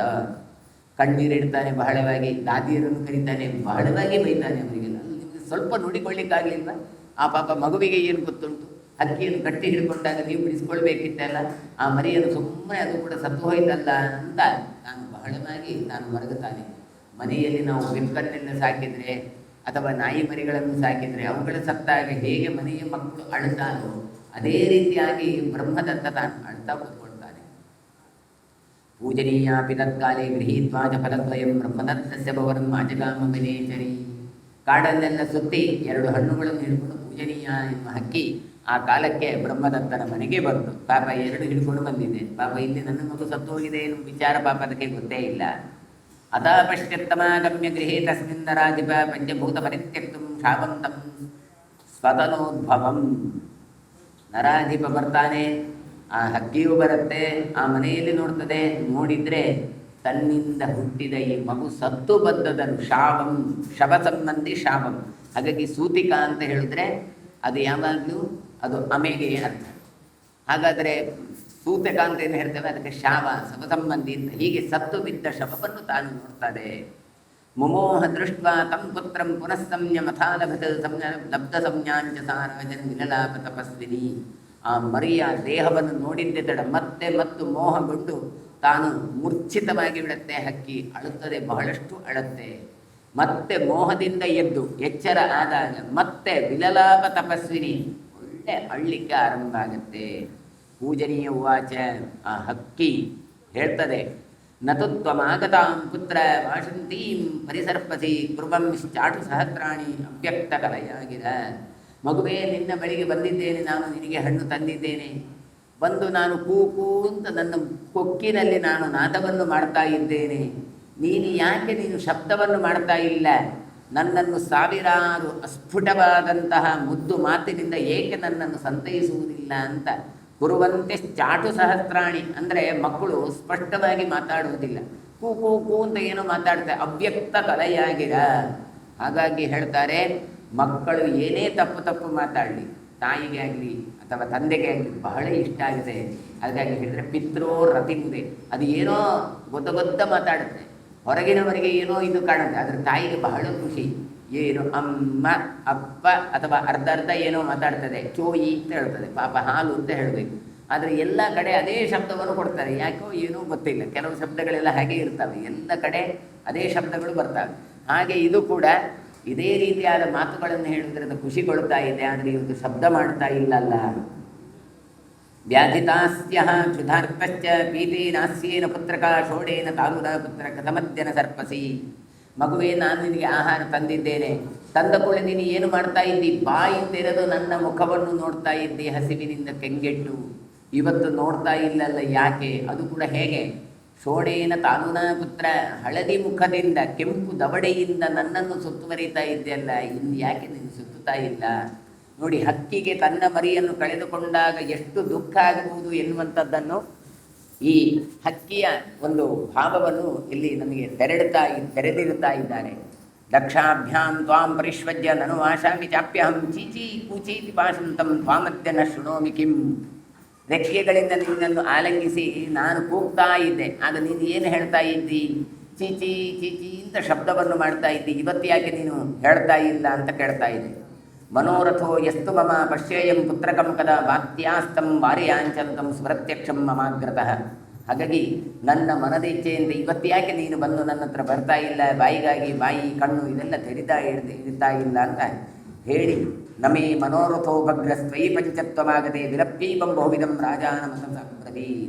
ನನ್ನ ಬಯಕೆಗಳು ಇಂದು ತೀರಿ ಹೋಯಿತು, ಮುಗಿಯಿತು. ಈ ರೀತಿಯಾಗಿ ಗೋಳಿರ್ತಾ ಅರಸನನ್ನು ಕುರಿತು ಈ ಬ್ರಹ್ಮದತ್ತನ ಕುರಿತು ಪೂಜನೀಯ ಹಕ್ಕಿ ಮಾತಾಡ್ತದೆ. ಏನು ಮಾತಾಡಿತು ಎನ್ನುವಂಥ ವಿಚಾರಗಳನ್ನು ಎಲ್ಲ ಮತ್ತೆ ನಾಡಿದು ಸೇರುವಾಗ, ನಾಳೆ ದ್ವಾದಶಿಯಾದ್ದರಿಂದ ನಾಡಿದು ಸೇರುವಾಗ ಚಿಂತನೆ ಮಾಡುವಂತ ಹೇಳ್ತಾ ಇವತ್ತಿನ ಪ್ರವಚನ ಮಂಗಳಗೊಳಿಸಿದ್ದೇನೆ.